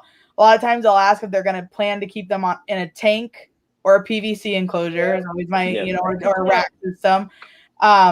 And then I recommend like, if it's a tank, it's like use a ceramic heat emitter and not an actual light bulb. So there's not so much, stress and just the real simple, basic stuff. And we've had people that say they specifically have purchased from us because of that information. Like they walked up to other people's tables and they're like, oh, I'm interested in getting a ball python. And they go, which one do you want? Right. Like that, like that's their, or what's your budget is always the other big one, right? Like how much money can I squeeze out of you, to make this sale? And not only that, a lot of times people will be like, I didn't know that. I don't have that stuff set up. And I'm like, well, and they're like, I could probably pick it up at the show. And I'm fine with that. Of course, people have gone home and set everything up the day, but I would prefer you have it Ready. set up at least for a few days. You can check temps and everything, and they'll wait 4 or 5 months till the next show, come back. I got everything set up. I've been monitoring my temps. I got everything I need, and they'll pick a snake up. And I think people appreciate that a lot more than people realize. Absolutely. Yeah. No, I think it's everything. It's customer service. It's basic business. It's it's all it really is. Like I think a lot of people just kind of get caught up in yeah, I get it. Like we're at a show to make money. We're not there to it's part of it. Like, if we didn't make any money, we wouldn't be able to do what we do. Exactly. So there has to be some financial element to it. But that being said, like if I wanted to be rich, I can tell you right now, I wouldn't be importing reptiles. Yeah. I'd be doing something way different. So. Yeah, definitely. It's a labor of love. It's it's not. That's exactly what it is. Like our product is a living creature. I just had a guy I sold a snake to 2 years ago text me today, 2 hours ago. And it was a female normal as a pet. So this is like a $50 snake. He was a kid I was in the Army with a couple years back. He got out, and his wife hits me up, gets him this snake at, $50. Here you go. So hits me up today. Well, man, she's acting weird, blah, blah, blah. Dude, it's the rainy season in Africa. She's of age this year for the first year. It's breeding season. Like, she's looking for a boy, and right. And it's crazy. They're about to buy another snake for me here pretty soon, and it's specifically because, and just another again as a pet, because they love them. Like our product is something people form an emotional attachment to, the labor of love, man. And it's of course there's the business sense, but like it brings joy to my heart for me to share my love for my animals with other people, dude. It's this shit is we are rich, just not in money, and something else. I don't know what the word for it is. It's a passion, man. Like none of us are here because it's a financial thing. Like we're all here for the love of the animals, and like I do see people occasionally lose sight of that, but like there's definitely nights where I'm just like I'll literally just like go to leave the facility and I just like look around and I'm like I can't believe we have this. Like I can't believe this is actually happening, and like that is the best feeling, For sure. So. Definitely. I just had that happen, talk about loyal customers and stuff too. We have a couple customers that don't live too far from us. They're actually only about, 10, 15 minutes from where we're located. And they were like, they had a clutch of ball pythons the other day. They wanted me to come over and kind of help. This is about their 3rd year breeding. And I knew that they had purchased quite a few animals from me, but I didn't necessarily know like the exact number of ball pythons that they had produced. I go over there and I'm looking through the tubs and I realized like a third of their collection is my animals. Like there was like 20 some animals out there that were mine.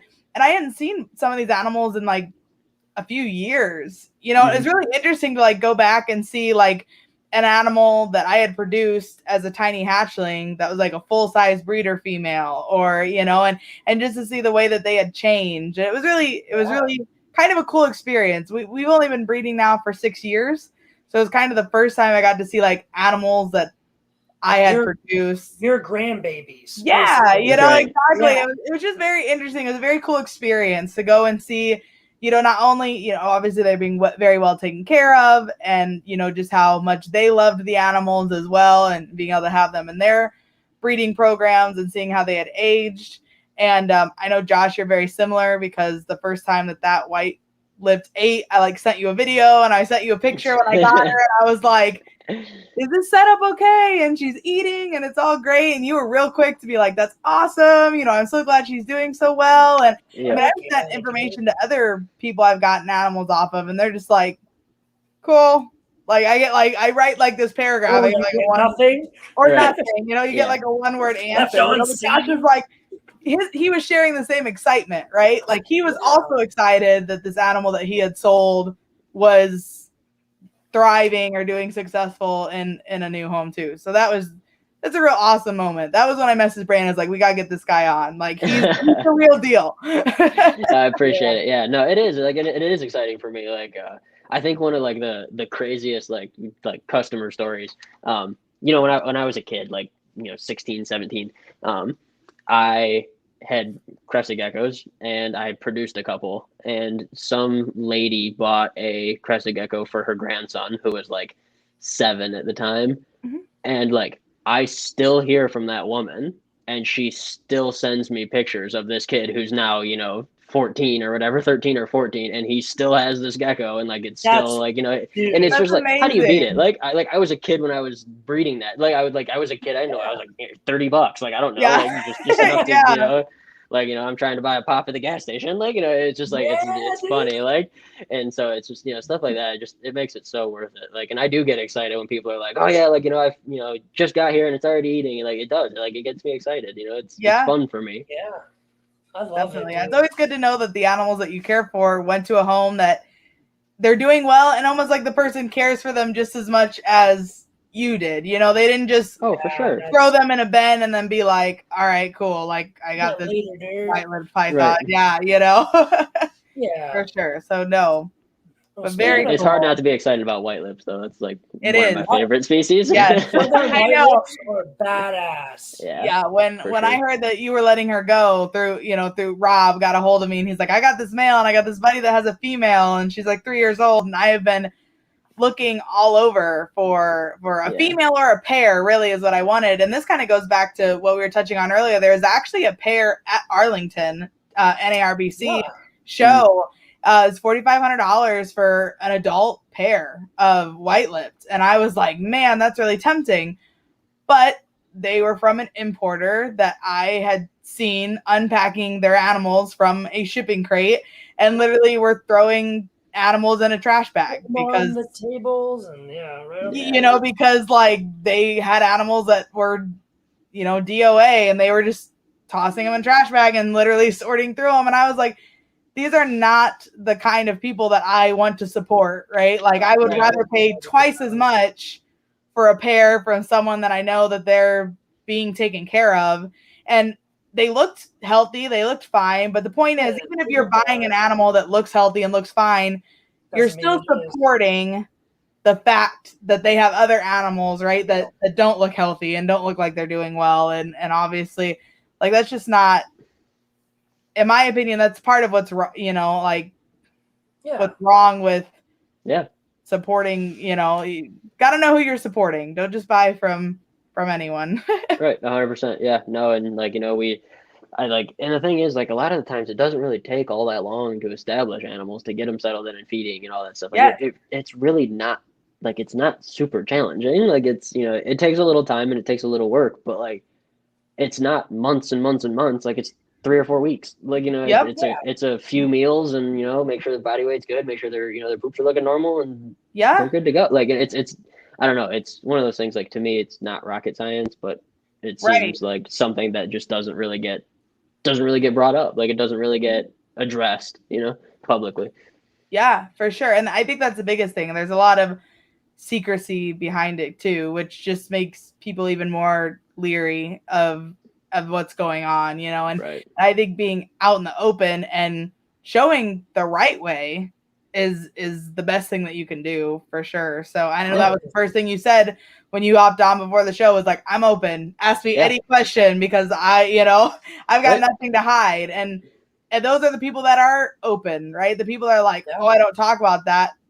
They're hiding something, there's something that they know is wrong, or that they're ashamed of, and they don't want to talk about, because there's no other reason not to answer a question, right? Or not to talk about a specific topic, unless you know you're doing something that is wrong, essentially. Right. So, yeah. Yeah, there's no real reason to hide anything. Like, it's like I said, I'm open. Like, I'll answer any question. Like, I try to help people as much as I can.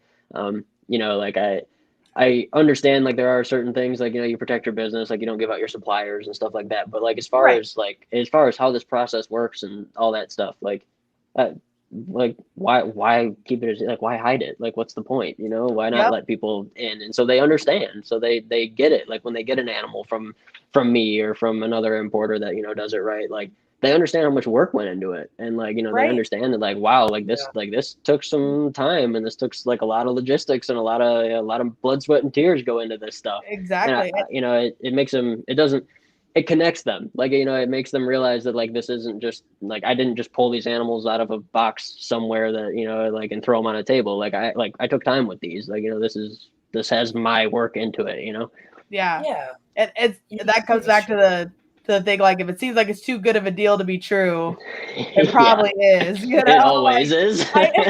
You know, and I think that was a conversation I had when I purchased her from you. Is one of the things that drew me to her was that she was a long-term captive animal. And I told you, you know, like our Asian water monitor was kind of just thrown on our table at a show. We actually had no intention of getting a monitor.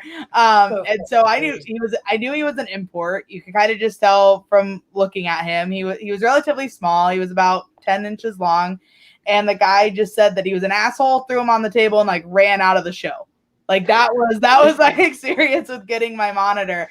And so that's really my only experience I'd had with an import. And, you know, I remember telling you on the phone, I said, as much knowledge as we do have, we both worked in the vet field, I don't feel like I have enough knowledge to purchase like an animal that was kind of straight out of an import and make sure to vet it properly and take care of it. I don't have experience establishing, you know, animals in captivity. And I wasn't really set up to, I mean, she's quarantined now, even though I know your facility is good, but anything new that comes in, right? Like it gets quarantined. Oh, it should be quarantined. Yeah, anything. Yep. Yeah. Everything. Yeah. But you know, I have like my normal quarantine rack and then she's kind of set up right next to it. If she would have been completely new from import, I wouldn't have felt comfortable having her within 6 feet of the rest of my animals, you know, because you have no idea what is coming in off of that, you know, so I wasn't set up for it.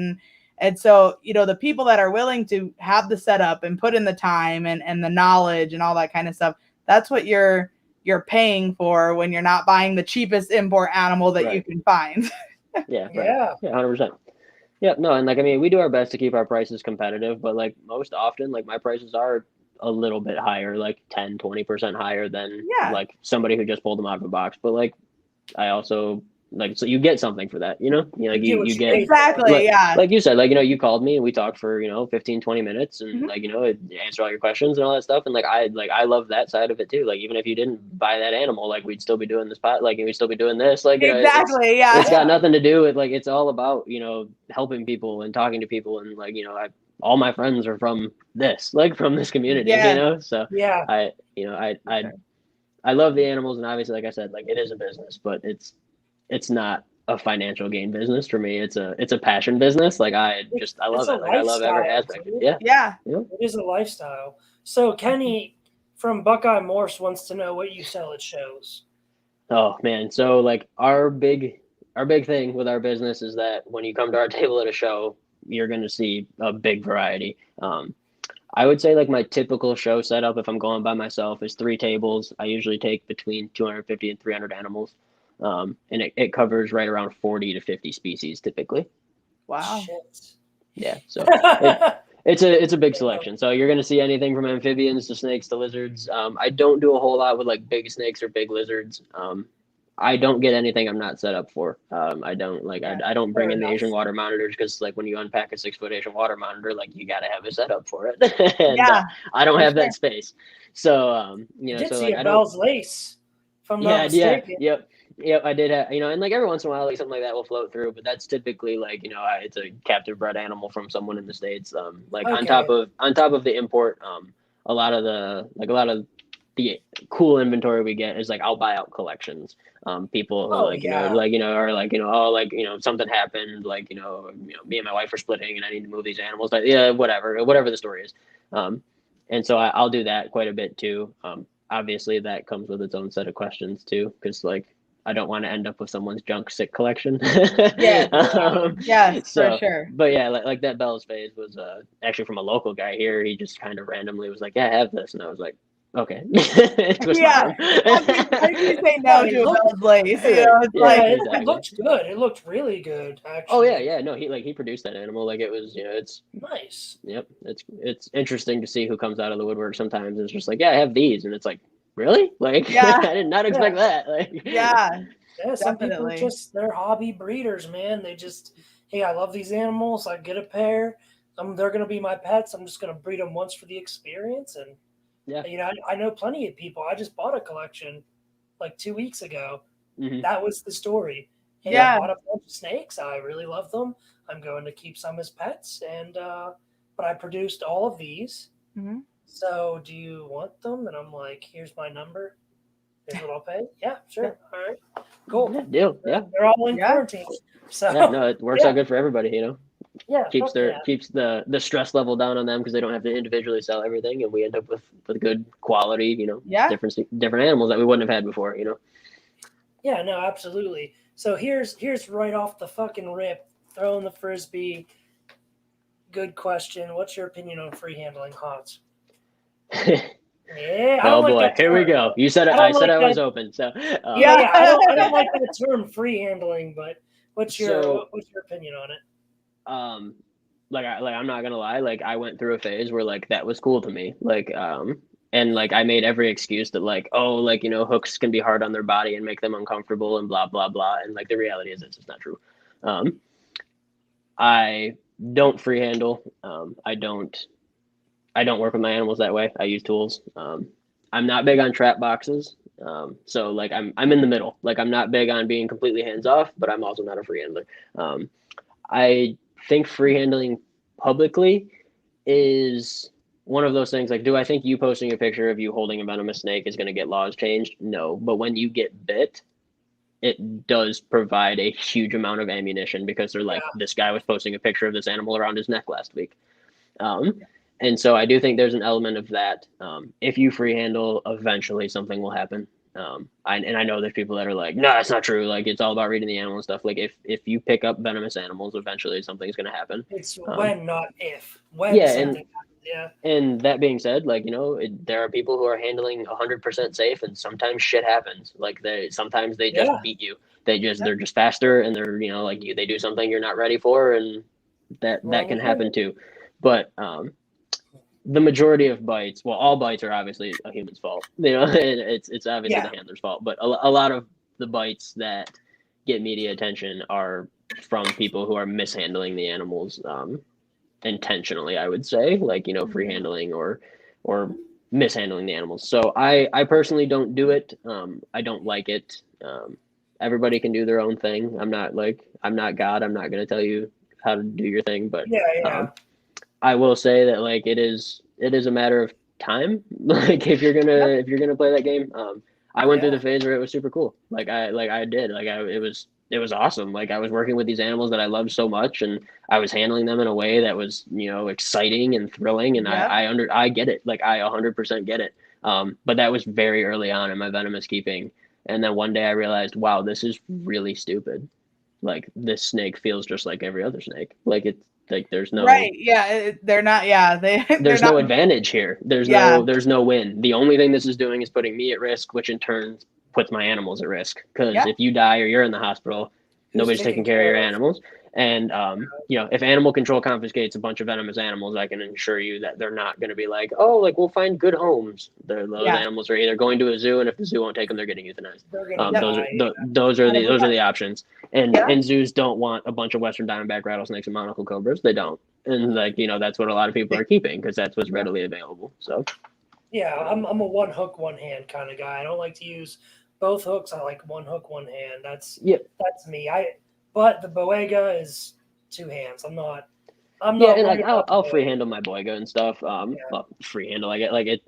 I don't know. I free handle. Right. Like I'm a healthy, young adult male. Like if I get bit by that, is there a chance something could go wrong? Yes, but like it's so minuscule. Like it's gonna be get stung by a honeybee and have a bad reaction. Like yes, yep. 100%. Yeah. Yep. And so, and I work with every species differently, and honestly, most of the time, it's every individual snake differently. There are a lot of snakes I use two hooks for, and there's a lot of snakes I hook and tail. All of my elapids, like my cobras and stuff like that, I'll hook and tail. But there are actually a few mambas and stuff that I've worked with that I find two hooks is better. But it's what the handler is comfortable with and what the animal is comfortable with and what keeps everybody the safest. I see people making the trap box argument. Well, like, just have a trap box. You'll never have to work with them. They're animals. You are eventually going to have to go hands-on with them. It will happen, whether it's once or whether it's every week or twice a week. It's going to happen. There's going to be a stuck eye cap. There's going to be a fang infection. There's going to be something, a million things, right? There's going to be a female on eggs that doesn't want to come off. There's going to be like something is going to happen, and you're going to have to go on hands-on. If you feed feed live, it could be a bite. If you do, I mean, just anything. Yeah, 100%. And like, you get rusty as a handler. Yes. They don't. That snake is still a snake, and he's still fast, and he's still fully capable of doing whatever he was capable of doing before, when you put him in there. And so if you're rusty as a handler and not comfortable with your tools and comfortable with your skill level, there's a chance you're gonna learn the hard way. And so I'm an advocate for keeping your skills up and working with your animals. But that being said, like, my venomous stuff comes out when I clean, and that's it. And I'm really big on like having a protocol with them. And snakes aren't necessarily like a super intelligent animal, obviously, but like, they do have a level of understanding. And so like I said, if you watch me handle venomous snakes, it's like watching paint dry. Like, nothing happens. It's especially with the animals that have been with me a long time. It's typically very, very, very calm. I have a holding bin for the animals. I hook the animals out. I put them in the bin. I secure the bin. I service the cage. I put the animal back. The animals get used to that routine. They're comfortable with it. Yeah, they know, and like, it's predictable. They know 100%. What happens next. And it's interesting, if I break that cycle, like if I break that routine with them, they become very uneasy. Like, it's very, very obvious. Like, you get a slower tongue flick, breathing will, slow down and get heavy. Like, they really, really, really know what's supposed to happen. I even got it to the point now where, like, I have a trash bag or a trash can, and like, my big kings and stuff, like, I literally tip the trash can over, open the door to the cage, and the snakes will go in, and then I use a hook to lift the trash can up, secure the lid, and that's like, I don't even touch them.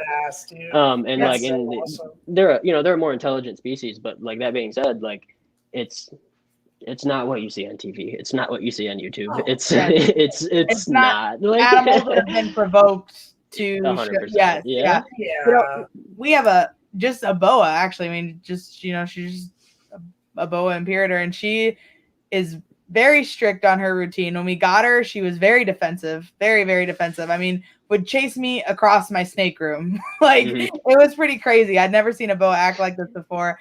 And, we got to the point where we now have her on a routine. It's the same thing every time I go in there. All of our boas are hook trained. They're very good about it. If I reach in there and just rub them down the back real quick of the hook, they automatically know it's not feeding time. That's not why we open the enclosure. They calm right down. They go off. She got very used to that routine very quickly.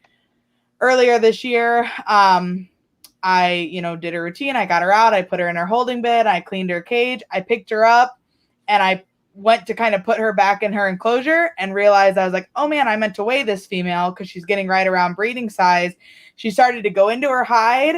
I just kind of gently let her slide and pulled her back out.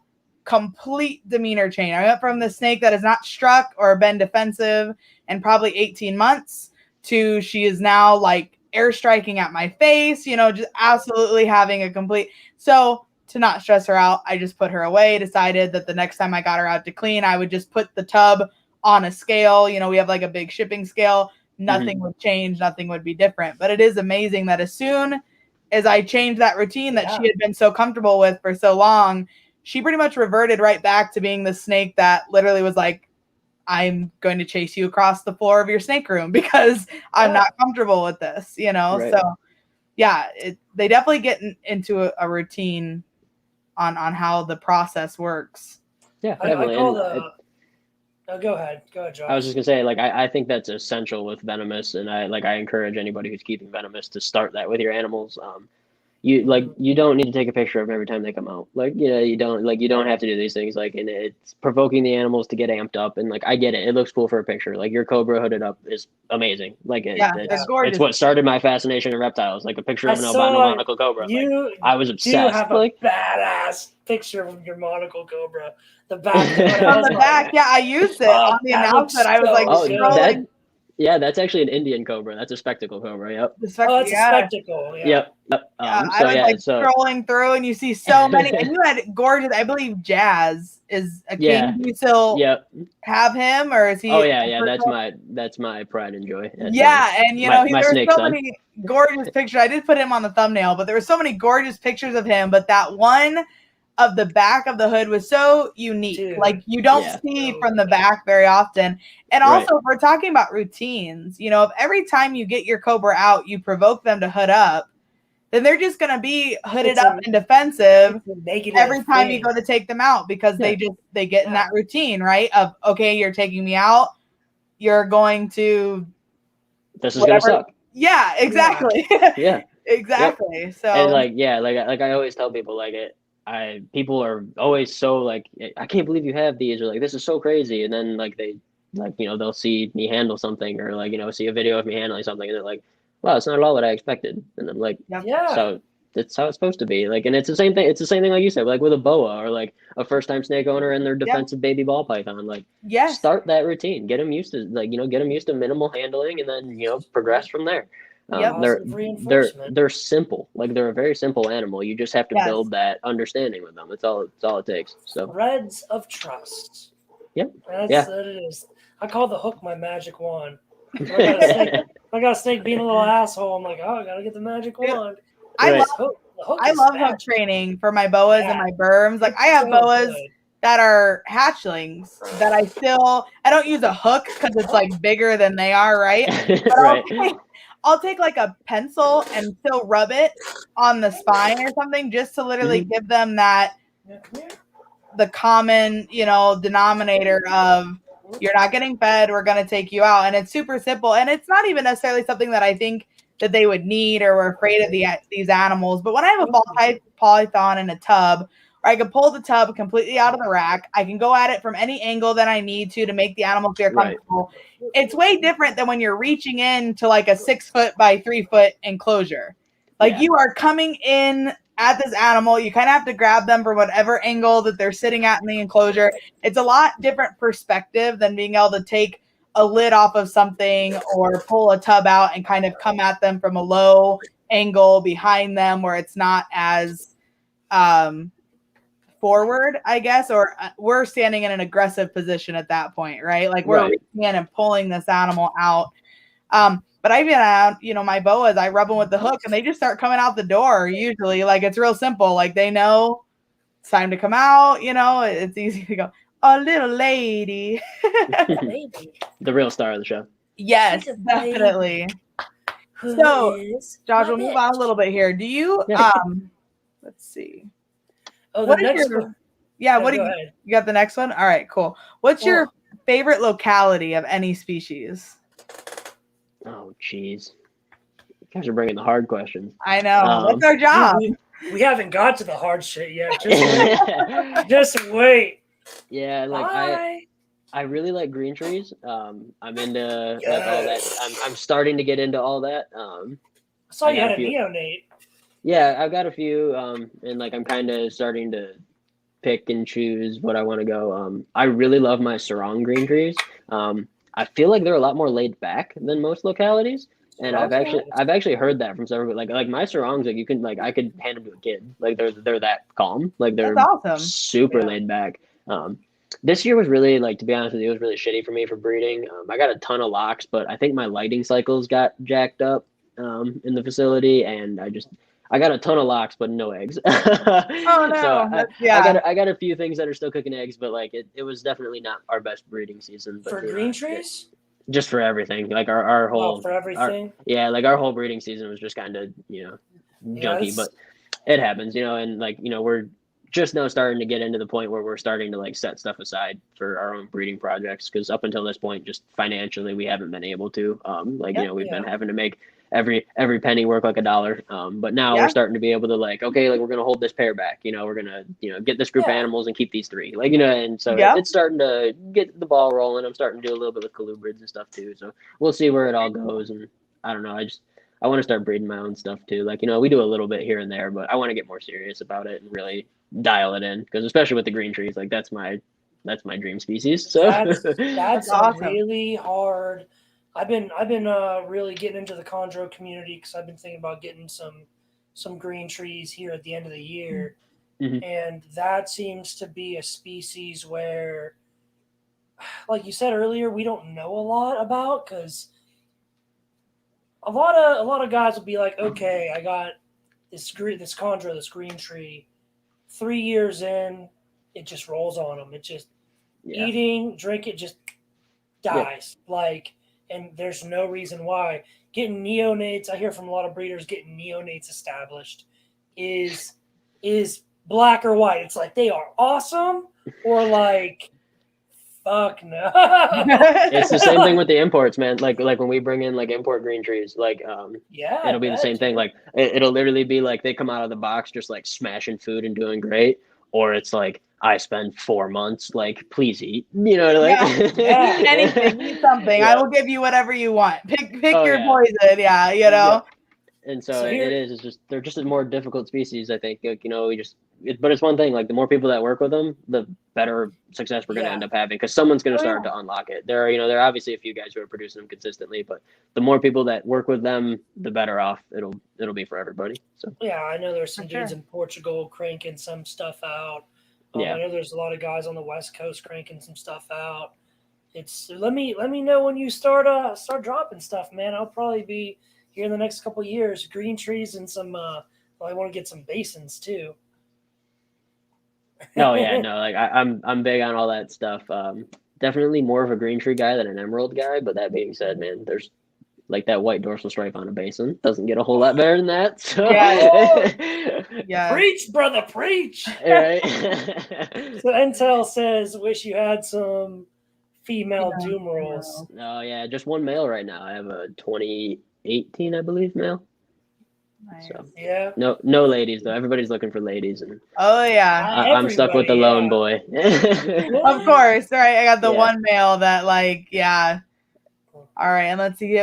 Intel, one more question: how big do African rock pythons get? Fucking huge. Yeah, giant. Just giant and angry. That's the best way to describe that. Giant and angry. That's a very good way to put that. Yeah, and so like there's accounts of them reaching like monster size, like 16, 18 feet. In my experience, it seems like 10 to 12 is kind of more in the range. Like there's big females laying huge clutches of eggs at 10, 12 feet. So I think that's probably a more realistic number, but they're also very heavy bodied and very, very strong animals. I have some babies here right now, and like even at hatchling or yearling size, it's just like you pick them up and like they're so strong for their size. It's crazy. Yeah, they're all muscle, dude. 100%. Yep. So, but a cool species, definitely like one of my favorite naturally occurring species, actually. So, oh yeah, no, absolutely. Like color and pattern wise, I just think they're awesome. So I did want to ask you about breeding melanotas, but we talked about that earlier. On backstage, you didn't have too much luck breeding your melanota. So instead of going into a short answer question, tell me about your care and what you're feeding and how you get them established from the imports. Because from what I hear from, I've only ever talked to one importer dude about the Boega species. He has like all 8, depending on who you ask, there's 7, or depending on who you ask, there's 8 Boega species, right? Yeah. So from your experience, we'll just go down the dendro line, with the melanota, the divergence, and the dendro. What's your experience when you get them in, you establish them? How are you keeping them? How are you feeding them? What's your little process for that? Yeah, so I don't have a ton of experience with divergence. I've only ever had one, and it was a long-term captive animal that came through for a friend. So I can't really speak to those because I got one that was already very well established, and obviously just no problem at all for me. As far as the dendros go, they're from Indonesia, the Indonesian mangroves. I won't bring them in anymore. I've gotten 1 or 2 batches of them, just small groups. To be honest, they're just not kept appropriately there prior to shipping here. So by the time they get here, they're typically very, very sick or very dehydrated, and like a lot of times beyond saving. That being said, the ones that I've been successful with the dendros, they're a little smaller typically than the melanota. The melanota kind of have that big, robust, that impressive, the mangrove look that everybody's looking for. But with the dendros, I've had decent luck on quail chicks. And I've kept them a little bit warmer than I keep my melanota, basking spot like 85, 86. And I've always given them perches, but I don't like at night, they're all over them. They're active. They're all up on perches and everything. During the day, I find that they prefer to hide on the ground. But with the melanota, a little bit cooler. A lot of that Malaysian stuff doesn't like it very hot. I see that be a common misconception. They'll keep melanota in this super hot, super humid environment because Indonesia's like that, right? Well, the melanota are Malaysian. They're not from Malaysian, there. Right. It's different. So I keep them a little cooler. Basking spot around like 82. And as far as humidity goes, I don't typically worry a whole lot. I mist them probably twice a week. Spray the animal directly back in the cage. Provide a large water bowl at all times. But other than that, I don't worry a whole lot about it. As far as establishing imports, what I've found is the best way to do it is a rack system. When they come in, they're stressed, so they're just looking to hide. There's no they're not looking to cruise around and have this whole big elaborate setup. So I give them a tub that's enough space for them to stretch out completely, but no more than that. And then I get them started on frozen thawed chicks, man. To believe it or not, the Malaysians are typically very, very eager to eat birds. If they won't take chicks, which honestly pretty much never happens, I'll offer like a quail chick. And if they won't take that, I'll offer like a house gecko. But I think I've had one go to that point. Most of the time, as soon as I offer a chick, they're all about it. Nice. Awesome. That's good shit, man. That's real good shit. That's exactly what I'm doing with mine. Tub, I got the little plastic fence as the perch, and the water bowl on paper towel just in case, and what did I try? The first night I tried, because I breed only African soft fur. Okay. So I tried an African soft fur, fresh killed, got nothing. I had a ball python not make it out of the egg, and I froze that. And I tried that. I actually got a strike on that. Right? But so I shut the tub, let it go. Totally didn't need it though. And then finally, I watched a sweet video where Barchek had this awesome technique of establishing his hatchlings. And it's like a type of perch where it's a stick that goes like this and like this. It's like a number 7. He hangs them over and assists them that way, hung. So they can't, on the ground, back out. So they just go forward. So I did that. Man, now it's every time, baby. Just throw a softer in there. Bam, every time. I was like, that was a good shit right there. That'll actually work with your hatchling ball pythons too. Dangle them upside down and put something in their mouth. Yep, yeah, they'll eat that way. I use that trick fairly frequently, and I'll even do it right off my finger. I'll have a snake wrap its tail, and I literally, once it's in their mouth, I'll just let them hang, and I would say 8 times out of 10 they start eating. They do it because they're trying to empty their mouth super fast, but like you said, they can't back up. They can't. So their fastest way to get their systems back online is to eat it. And then, like you said, a lot of times once you get a meal or two into them, they're like, oh, I feel way better and I'm way stronger. Mine started eating, gave me a nice big poop. Everything looked great. I was really, really pleased with it. Now I'm like, okay, that was my biggest thing, was getting them onto soft furs, because that's all I breed. And so I was like, man, can I do that? And fuck yeah, I can. Right. And I'm very pleased with that. And it's cool and good to know, because I don't know anyone else who got a Boega on soft furs other than me. I don't know anybody who's done that yet. Yeah, I've never even tried. I typically go with birds. I feed a lot of chicks. That's my whole collection, honestly. Number one, they're cheaper, but I've also found that your snakes are way less likely to get obese because just Yeah. of the caloric Yeah. intake. You know, they're getting a formidable sized prey item with a little bit less of that fat that comes from from a rat or a mouse. Yeah, it's more lean protein. Yeah, that's Yeah. like Yeah. we feed our monitor mainly fish and then quail or chicks as well. You know, every Quails. once in a while we give them a rodent, but a lot of people have warned us against like fatty liver disease with the monitors that are on the rodent diet. Now, usually if I do feed them rodents, we also breed the African softwares as well. They're much higher in protein, but lower in fat. Right. So we give him those every once in a while too. And then of course he's the perfect garbage disposal. I mean, if we get slug eggs or or eggs that don't have any veins, I don't feed them like rotten eggs, but eggs that just aren't fertile. And then even, hatchlings that either don't make it or have deformity so bad that they, obviously quality of life issue there or something like that. He loves other reptiles. We do feeder anoles, stuff like that. We're very fortunate to have an exotic vet that actually works for the local zoo that is willing to come and see him. So he does get dewormed quarterly, just because a lot of your feeder lizards and fish and anoles and stuff like that are imported as well, right? Or they're bred in a feeder environment that they can pick up parasites and things like that. So he gets not a full dosing, he just gets not a cleaning dose, right? Like we don't wipe his whole system, but he gets a protective dose. But yeah, so very interesting. So to hear just like different diets and variety and things like that.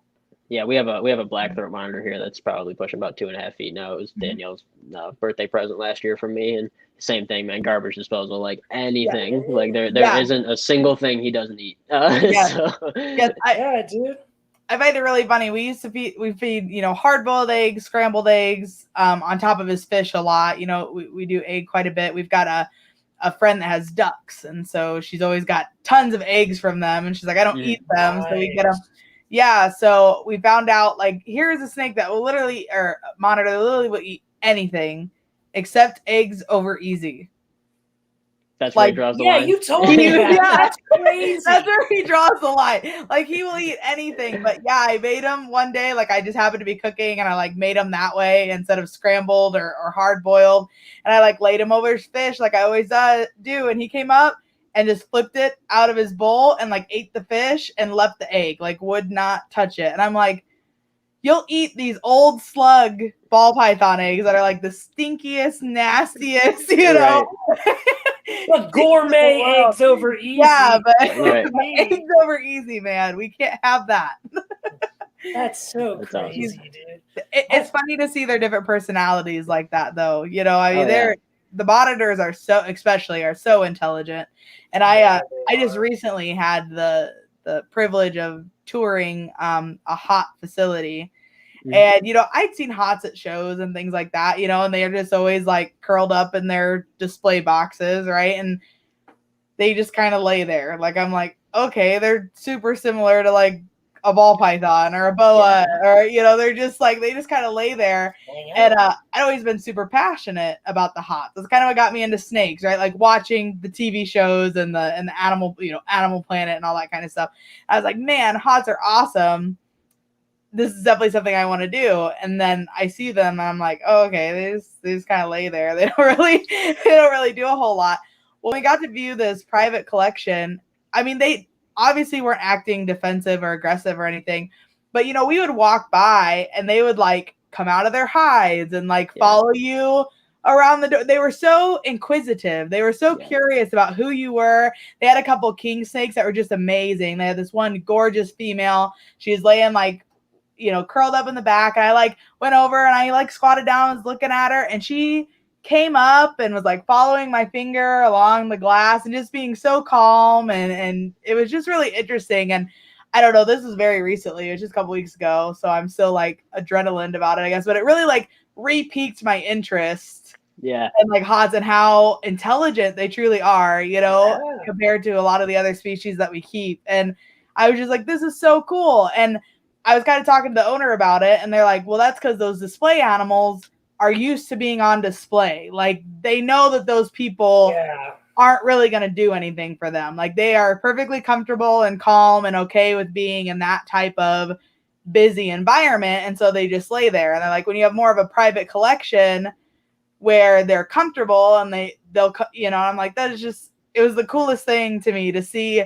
a snake be so like, all right, who are you? I haven't seen you before. This is different, you know? Yep. Yeah, absolutely. Very Yep. interesting. Yeah, we experience that a lot here too. Like definitely if it's more than just myself and Danielle up there, like if there's a third person or like multiple Yeah. people, like the snakes definitely respond here, and like it's some Yeah. of them respond like, oh, this is cool, like what is that, and others of them like are defensive and don't want Yeah, they don't want anything anything to do with it. Yeah. and so it's interesting to see how like I find it with species too. Like, my king cobras are very inquisitive, very bold. And then like, like my mambas and stuff are a lot more like, a little bit more uneasy and not as confident, not as trusting. Like they're a little bit more like, I don't know. And like, kind of retreat. Yeah, exactly. Yeah. So he happened to have tons of different, spitting cobras, different species. And they were so cool. Like there was a couple of them that were like more standoffish, but one I just went in and I was like trying to, they had a hide. I was like kind of trying to look in there, whatever. And that thing just came like right out. Like I was almost like, oh crap. Like, right to the front of the enclosure. I was like, this is so neat, Yeah, dude. Very interesting to see the different response. Bush vipers are like I don't even know what it is. Maybe it's the scalation texture, the texture of the scales, like, but they just have a place in my heart, dude. I just see a bush It's a tiny dragon. Yes, it is, dude. I'm like, oh my God. Yeah, you're so cute and lethal. Right? I love you. Yes. I love. That's my jaw-dropping, heart-opening animal. I'm telling you. I don't know if I'll ever own one. I hope so one day. But God, that every time I see one, I see a picture of one. It's like I'm 5 years old again.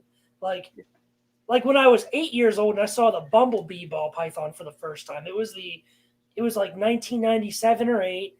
It was the first ball python combo ever. Mm-hmm. And I got down to Orlando, Florida to see it. And I'll like never forget that.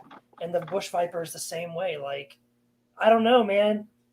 Like thinking about it right now, like gets me amped. Like I want to go. Like I want to go somewhere and do something. It's cool how like everybody has that own like that experience that like really opened the door. Like I think any reptile keeper you can ask them, be like, well, like what started this for you? Like what made it this?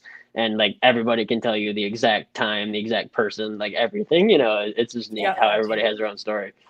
Definitely. I love that shit. What's the next sequel? Oh yeah. Why don't you have any ball pythons? What's up with that? So there's this thing at shows, and it happens to me every show, right? So somebody will walk up to my table, and they will look up and down, and they will see, like I said, 40 to 50 different species, 30 different species, and they'll look at me, and they'll go, "Do you have any ball pythons?" And I'm like, I'm the only table here without them. Yeah. Like, I'm the only one. And it's just one of those things. Like, I to be honest, ball pythons, like in my opinion, are the foundation of all of this for us. Without that side of this business, like without that side of this hobby, like the rest of us don't exist. Ball pythons keep the world going around in this world. And so like I have the utmost respect, and like I enjoy it, and like I could go like I'm an addict for like JKR, like all of Justin's videos. Yeah. Like, finally, I don't understand anything he's saying. Someone who's not like, those dumb ball python breeders. Yeah, right. Fuck, man. I don't understand anything you guys are saying when you're like, this is a het mocha choca clown. I don't understand. Mocha choca. But like, I'm just like, you know what? Like, it looks cool. Like, I'm in. And so like, I'm not one like. Like we always joke like, oh, ball pythons, but like I really do appreciate what that industry has become. It's very cool to me, and like I could go into a ball python collection and nerd out for 12 hours. Like, it's not one of those things where like I turn my nose up to it. Like we always joke that they're king cobra food because like a lot of the times the feeder snakes we get are all ball pythons. Yeah, so like, for sure. And like we all joke and talk shit about it, but at the end of the day, like they really are what has made the hobby the hobby. They're a foundation animal. Yeah, 100%. For sure. And it's just one of those things like I've just never had that pull. Like I've always liked them. It's the same thing like with retics for me. Like I've always liked them. They're very cool. and like the colors and patterns are amazing, but like I've just never felt that, like, you know, like if you show me a brown kukri snake from Indonesia that you flipped over a log and found it and it's just this little brown turd snake, like that to me is gold. Like there's nothing better. But like you know, the most fancy ball python you can think of, I'm just like, it's neat, but it doesn't do that for me, you know. And so it's just it's a personal preference thing, you know. I get it. I tell people, and I shouldn't say this because I'm about to do this full time as a living. So I tell people though all the time in private, usually, I'll never understand the ball python market because I compare it to cars. I'm like, every ball python you buy is a Honda. You're just paying for a different paint job. Yep. Like 100%. So here's a regular Honda for, you know, $2,000 used. But here's one for $25,000 that's blue and red. Yeah. Yeah. 100%. You know what I'm saying? They all have the same interior, man. Yeah. Like same thing under the hood. But yeah, I was just curious. I was like, man, this motherfucker got one goddamn, not even a piebald. Everyone has a damn piebald. Yeah. There isn't a single ball python in my facility. There never is. Like very rarely I'll buy out a collection and it'll be like, I got this, you know, Mojave male or whatever. So like once a year one rolls through, but I make it really quick. Like I keep it under the radar. I'm like, get that out of here. Like I don't want people to know I got these royal pythons here next to my green trees and my melanotas. I put it on the price list as like Python Regis. Like I don't put ball pythons. I make it snazzy. No, for sure. Yeah. And Brandon and I have kind of had this discussion too, because we both like to branch out into other species. I'm gonna go to the bathroom while you guys are go for talking. Of snakes and even other reptiles and things like that. And you know, I think the ball pythons are a very good foundation, right? Like Brandon kind of said, they're kind of like a gateway drug. Like that's that's how I got into snakes. Like I got my first ball python and it kind of exploded from there. And then I found out that there's all these other amazing species of reptiles too, you know, that don't just include hots. Right. Because that was a big thing, you know, and as much as I would love to own hot someday, I also know that there is a big learning curve that I still need to go through as far as handling and things like that before I jump into that boat. So, and I'm just waiting for the right opportunity. And I feel like when it's ready, it will present itself, you know? So and you know, you're doing it the correct way. Wait for a mentor and like get a good mentor. Like just because you know a guy that has, you know, some venomous doesn't that has a rattlesnake doesn't mean he's a good mentor. Exactly. So like, you know, there's that element of it too, but you know, you're doing everything right. And it's one of those things like you can't rush it. Like you gotta be smart. Like, you know, and like when I got into it, it was me and a couple friends and we were all starting off at the same time. And like all of us, like, you know, I was driving 2.5 hours one way to go work with a gaboon viper and a rattlesnake at my buddy's house. And like, you know, so it's 5 hours round trip type thing. And I was doing that 2-3 times a week just to get some experience. And like, you know, you have to like, and even then, like, you know, and we were all in the same boat. Like none of us really knew what we were doing. We were just talking to people and trying to learn. And like, I don't recommend going that way. Like you can get a mentor. Like it's way better, way safer that way. So for sure. But yeah, no, like the ball pythons are definitely, you know, the foundation. Like, you know, it's opened the door for people to be able to make a living in this, which has then opened the door for people to be able to get these oddball species and start to, you know, dedicate time and money into that stuff where they have the income to be able to buy the stuff they're also interested in, you know? Yeah, definitely. And that's, you know, what kind of, you know, Brandon and I always said, we'll always have ball pythons and they'll probably always be our main focus for one species. Like we'll probably never own as many as any other one individual species as we do the ball pythons. And they're just such a bedrock and they're so reliable as far as like, you know, you see a lot of species right now going through like fads, right? Like they skyrocket and then they kind of drop off. And you know, the ball pythons have been pretty steady and pretty consistent for many years. And so they are, you know, they're a bedrock to making this a living or an industry. When you start out the way that we do, obviously when you come in with doing imports, a little bit different. But even you said, you know, you've got about 300 to 400 animals for sale consistently, and you still work apart. You know, you just now went down to a part-time at your day job, you know? So And hopefully pretty soon you'll be able to do this full time. That would be Yeah, awesome. I know that's always the dream. That's the Right, goal. we're heading that way. We're working on it. So That's awesome. but For sure. So moving on a little bit here, what is the most educational piece of advice you have for someone getting into importing?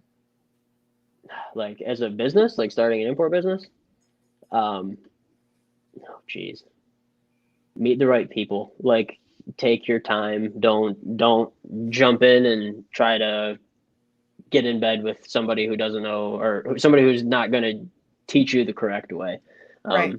The import game is complicated and it's tricky, and if you're dealing with the wrong people, it's going to go really poorly for you. And the other thing, like I can honestly say, is just be patient. Yes. Just because there's animals available doesn't mean they're the right animals to buy. And select your suppliers carefully. If you have a shitty supplier, don't buy from them. Yeah. Just because you think they're the only person with animals that you can get right now doesn't mean it's the right move. If they're sending you junk, don't do business with them. Yep. And that's that's a big thing too. But as far as like starting it as a business, get your knowledge up first. Don't know what you're getting. Don't buy species you don't understand. Don't buy animals you don't have setups for. Expect the worst all the time and hope for the best. Most of the time it works out better than you think, but occasionally it does come in the worst you can expect. It doesn't happen often, but sometimes it happens, and that's any business. It happens in ball pythons too. You have a bad season, your incubator malfunctions, your room overheats. Like there's a million factors. Happens, Exactly.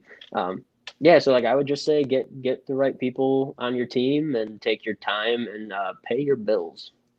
Don't owe anybody money. Yeah. Big piece of advice. Pay your bills. Pay your bills. Pay your invoices on time. Yeah. Don't be. You see that happen a lot. Yeah. Oh, that's fucked. Yeah. So see, I don't like to owe people money. That's like I don't either. Yeah. yeah, fuck that, man. No way. I'd rather be on the other end of that coin, right? Like I'd rather have the people that I could call up, right, and be like, hey, you know.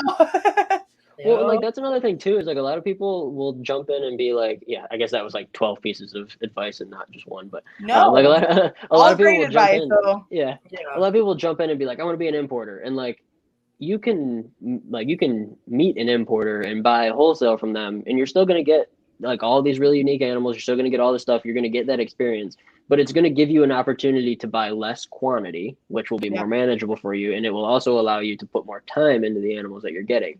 And so like when I import a box, like I don't have to, but in order for it to be cost effective, like I need to purchase a high number of animals. And so that being someone owes Liz money. Few people owe Liz money. Like I said, I like to be the one that can pick up the phone and be like, all right now. Give me my fucking money. Right. But yeah, so like like as an importer, like I'm bringing in larger quantities of animals. If you're wholesale buying from an importer, you can be like, I want 5 of those and 10 of those and 3 of those and 2 of those, and you can kind of control what you're gonna have, what you're gonna take on, and that's a big factor too, because importing, you don't have any control over size, sex, age. You don't have like if it if that's if you buy melanota, you might get babies, you might get adults, you might get males, females, you might end up with 50 males. Like it's whatever they have. And so like there's that too. So like if someone's really interested in getting into imports, number one, do your research, learn, start meeting people and talking to people who are actually doing it and doing it correctly, that are going to steer you in the right direction, and then go from there, man. Start small. You don't have to jump in and spend $100,000. Like you don't. Like you just start small. Get small orders. Establish the animals, build a good customer base, and grow it slow. That's the key. And you also build a relationship then with the importer that you're wholesale buying through. So I mean, eventually they may hook you up with a specific supplier or distributor or something along those lines too. And I've got a couple buddies that are looking into importing, and they're like, it can be anywhere from a $10,000 to $15,000 minimum order, and then you've got 5 or 6 people that have to put in that are getting a $10,000 to $15,000 minimum order just to get the animals over here, and then I think what people also don't realize, and we've kind of run into this because we're actually planning on opening up like an exotic pet store. We want to do an exotic specific pet store because there's a lot of people that contact us, especially in our community, that have animals that just, I mean, aren't keeping them properly, right? They're not eating, they have issues, they can't get a hold of the breeders or the pets, you know, they bought them from Petco or PetSmart or whatever. And we would like to do more of the educational sides of things. I think having a storefront area would bring more of those people in. But I think one factor that people don't include is the price of the setups. I mean, it doesn't have to be anything fancy, but when you're buying enclosures and lights and hides and water dishes even and food, I mean, there's a lot of upfront costs that goes into just being able to house these animals properly and you know, give them the best chance kind of coming in, right, to thrive. Yeah, and I can give you a real life example of that. That's this week. Like this week, I had to buy $450 in deli cups. Yes, exactly. Yeah. You know, but that's a real expense. Like that's a real part of this. Bill. And like $450 sucks. Like that sucks to eat. Like, you know what I mean? Like, you know, like it's not something you want to just give away. You know, but it's the little stuff like that ends up adding up too. And that's why I always tell people like don't rush. Like take your time. Like the better you do with the animals and the better customer service you have and the more involved and more educated you can be. Yes. That's the key. Like that really is. It's how you grow. And I also feel like those are the people that are going to be in this long term, right? Like we see a lot of people that come in and fizzle out within 5 to 10 years because their reputation just gets the best of them. And whether they started it with the best intentions and just kind of got in over their head and you know, it snowballed into a disaster. Speaking of supplies, like, you know, everyone, it's tax season, just did their taxes. Like, oh my gosh, I don't even remember because I wanted to forget the number what I spent on like paper towels last year. Yeah. Like it's you know, and it makes it even worse with like COVID 2020, right? Because it's like I'm buying paper towels on like the black market because I'm only allowed to buy like one package at the grocery store, you know. And I'm very fortunate, you know. We went to the Hy-Vee and I literally rolled up and it was like a 2-package limit, you know, and I rolled up with 4 and I was like, there was a manager standing there, whatever, and I'm like, we own a pet rescue. I like totally lied. I was like, can I please buy all 4 of these? And he's like, yes, this one time, you know, we got a 2 purchase limit, and it was just crazy. Like I was paying $50 for like a $20 pack of paper towels on Facebook, you know, like, which again, like, screw all those people. Right. Yeah. Like I'm gonna buy up all the paper towels I can and then sell them for twice of what I paid for them. You know. Well, yeah, but I mean, like at least you know, like this is another factor of importing for you. Like, okay, COVID hits, and like you still have all your animals. COVID hits for me, nothing comes in. Yeah, you can't get anything. I don't have anything to sell. Yep. Yeah, dude. So like, you know, and so it's like I said, it's a tricky business, and it's a business that someone kind of has to ease you in. Like I got really lucky, especially with like that when I was working for the mammal importer. You know, it like that really showed me like how to do this as a business. You know, and then I got lucky and you know just started dealing with my my reptile importers and ended up you know doing enough business with them where they were like, yeah, like you know like let's you know we'll help you out, we'll you know hook you up with these people and get you going. So you have to let it. What I tell people is you have to let it grow organically. Yeah, because like that's what I did. I bought like 4 snakes, dude. Yeah, that's it. I didn't have a lot of money coming in, and then every year I bred and sold. I just reinvested and continued to do that. And it was like 5 years before I was actually able to pay myself back or whatever. But now everything for me is profit, totally self-sufficient. And if I would have just came in and invested $50,000, even $20,000, really, I would have been $40,000 up the creek because I would have not known what the hell I was doing. I don't know that deli cups are a bill. Chlorhexidine is a bill. Paper towels is a bill. Mite spray is a bill. The vet is a bill. My time is valuable. They don't think about that. Your time is a bill you can't repay yourself on. That doesn't come back. Water, electric, dude, supplies, the upfront cost of this. Like to grow organically makes you professional to an extent. You'll be a better version of yourself as a breeder, as an importer, as a keeper, as whatever you are. You can't buy experience. That only comes with there time. it is. Yep, You know, you nailed it. can't buy experience. That's the I truth. mean, going, you know, to electric bill. I think that was one of our biggest things. Like we get that thing, I fucking hate we that get shit. we get that thing in the mail every month from our electric That says company. you're It's like, using more than 90% of your neighbors. yeah, we use more than like 130% of the people. Like we use 130% more electricity of anyone else on our block, right? And then it's like you use enough, you know, power or resources for like a 14-person home, you know. And I'm like, it's me and my husband and my 6-year-old daughter, you know. I'm like, yeah, Yeah, I'm in the we same sure boat. do. They're probably gonna kick my door in and be like, "You growing pot?"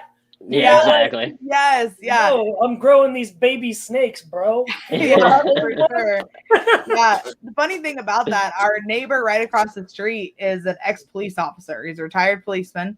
And we used to breed our own rodents in the basement of our house for a really long time. We actually have our facility now. But people would come to the door and they would like come in for like 2 minutes, right? And they'd leave with brown paper bags. Like we were putting frozen rodents in the brown paper bags. And then they would leave. And finally and we would always move stuff like the bedding and the food like in the middle of the night, right? Like we'd go out like 1 a.m. and like bring everything inside, you know, and all that kind of stuff. Cause you know, we didn't want people to know that we were, you know, we had hundreds of rodents in our basement. So anyway, one day like we walked out and he was standing behind our garage and he turned on a flashlight. Like he was standing there waiting for us to come out. And he's like, I need to know what you people are doing here. Like dead straight, dead serious, like, and I was like, okay. You're like, we'll feed you to the rats. Yeah. He's like, I know you. He's like, so what are you guys doing? And I'm like, we breed reptiles and we also breed feeder rodents and we sell them to feed. He's like, I see people coming and leaving your house. You know, I told him about it. And he was like, this is so cool. Like he came downstairs, like, this is so cool. He's like looking around and everything. And after like the tension broke, right? He's like, I totally thought you guys were dealing drugs. Like I thought you were running like a meth lab in the basement, you know? Yeah, dude. That's probably what my neighbors think when people show up to buy fucking snakes and rats from me. Yeah. You know, but it was like, you know, 6 or 7 times a week, the same people. Yeah, every week we're coming, day, you know, and leaving with like a little baggie, brown paper bag, you know? Right. But yeah, I'm lucky. So, our neighbors are pretty cool. They know like they know we have animals. They don't know to what extent, but like they'll see me out there washing cages, or like, you know, the best is like when we pull up with like, you know, a U-Haul van and we're like unloading import crates, and like they're just like, hey, how's it going, neighbor? And I'm just like, hey, like that's we're where lucky. The neighbor right next to us is, and then our other neighbor is actually a church. So we have a church right next door, and then we have another neighbor. Yeah. And she knows that we have the animals, but she's the same way. Like, I don't think she knows to like truly what extent of the animals that we have. But yeah, no, that was a definitely interesting night. Like I was like, oh shit, you know. No one knows what I have, man. I'm very secretive because I'm the kind of guy like, I dare you to come try and take my animals from me. Yeah. Yeah. Try. Yeah, I think all of us are like that to an extent. Yes, for sure. But yeah, no. As far as experience goes, this is another kind of funny topic, and then we'll move on here. I was dumb enough to build my snake room underneath my bedroom, which I will never do in another house. I mean, unless you want your bedroom to be like 90 degrees, it's hot. Heat rises, people. Really bad decision. Yeah. In the winter, it's not too bad, right? Because we can like open the windows and like. But man, in the summer, it's like 100-degree days here since we live in the crappy Midwest where we get like the most brutal of winters and the hottest of humid of summers. Right. Yeah. So if you guys think about building a reptile room in your basement, do not build it under your bedrooms. Build it somewhere else. Somewhere else, yeah. Yes. But anyway. Go ahead. I was gonna say, like, our facility is kind of like in our backyard. Like we have like an acre lot. So it's like our backyard's probably like half an acre. And so like my facility is like just removed enough that like when you come to the house, like there's nothing animal. Like we have 5 dogs, which is obviously a party, but like you know, like outside of that, like you don't see any like exotic animals up here, and so like it's definitely nice to have its own separate space too, just for That's like obviously cool. like we have a few things in the house, like just as like little displays or a couple frogs or whatever, but nothing Right. nothing Big big. major. And so like that's definitely been really, really nice. Yeah, we just a couple weeks ago we have 2 garages, even though we live in town. Like our whole backyard is literally just these garages. It was a single mechanic that owned the house before we did, so he didn't care about having a backyard. He wanted like all this workspace, right? Right. They're both heated, which is really convenient. But we just recently got done renovating one and finishing it out, and I moved like my chinchillas and my sugar gliders and my rabbits all got moved outside. And it's super nice. They're not in the house anymore, which is super nice. I think it's better for them. Like it's a more calming environment. Yeah. I can keep the parameters like right where they want them and not necessarily like what's comfortable for everyone else in the house as well. But even that, I mean, it's nice for me anyway to be able to go somewhere that isn't the house. Like I know that sounds weird, but it's weird when you're not like going to work every day, right? Like right. To be able to just go out to the building and be like, this is all I need to focus on now. Like I can just focus on getting everything in this area done, and I'm not like looking around the rest of the house or like, obviously I have a 6-year-old daughter, she's not constantly like, Mom, do this, or I need you to turn on the TV, or I need you to change this. And it's made like, even though it's still the same amount of work, I get it done in like a fourth of the time because I can just go out, simply just focus on that and get that done. So I'm sure that would be very similar to you. Once you go out to that building, you're the reptiles like that. That's my me time. Yep. Yep. So no, it's definitely nice to have a little bit of a separation. Yes. It does make it feel a little bit more like I'm going to do animals. Like it's I don't want to say it's a job because I love it, but like it's more of a job. Like I'm out there to work now. Like this is like, this isn't like hey, can you run and do this? Hey, can you get like once I'm out there, like I'm busy. Once I'm out there, I'm not coming back in until I get my stuff done. Yeah, I'm not running to do anything else. Yeah. And even to the point where all my reptiles at this point, except for quarantine, are in the basement. Also kind of the same thing. Like once I'm down there, I'm down there. Like I'm not running back and forth all the time. But we used to have the reptiles in the spare bedroom, and it was the same thing. It's nice to have that separation of your what you can focus on at one time, and there's not all this other stuff going on around you. I started this business out of my bedroom. Like my bed was in my snake room. So I've been through every phase of that.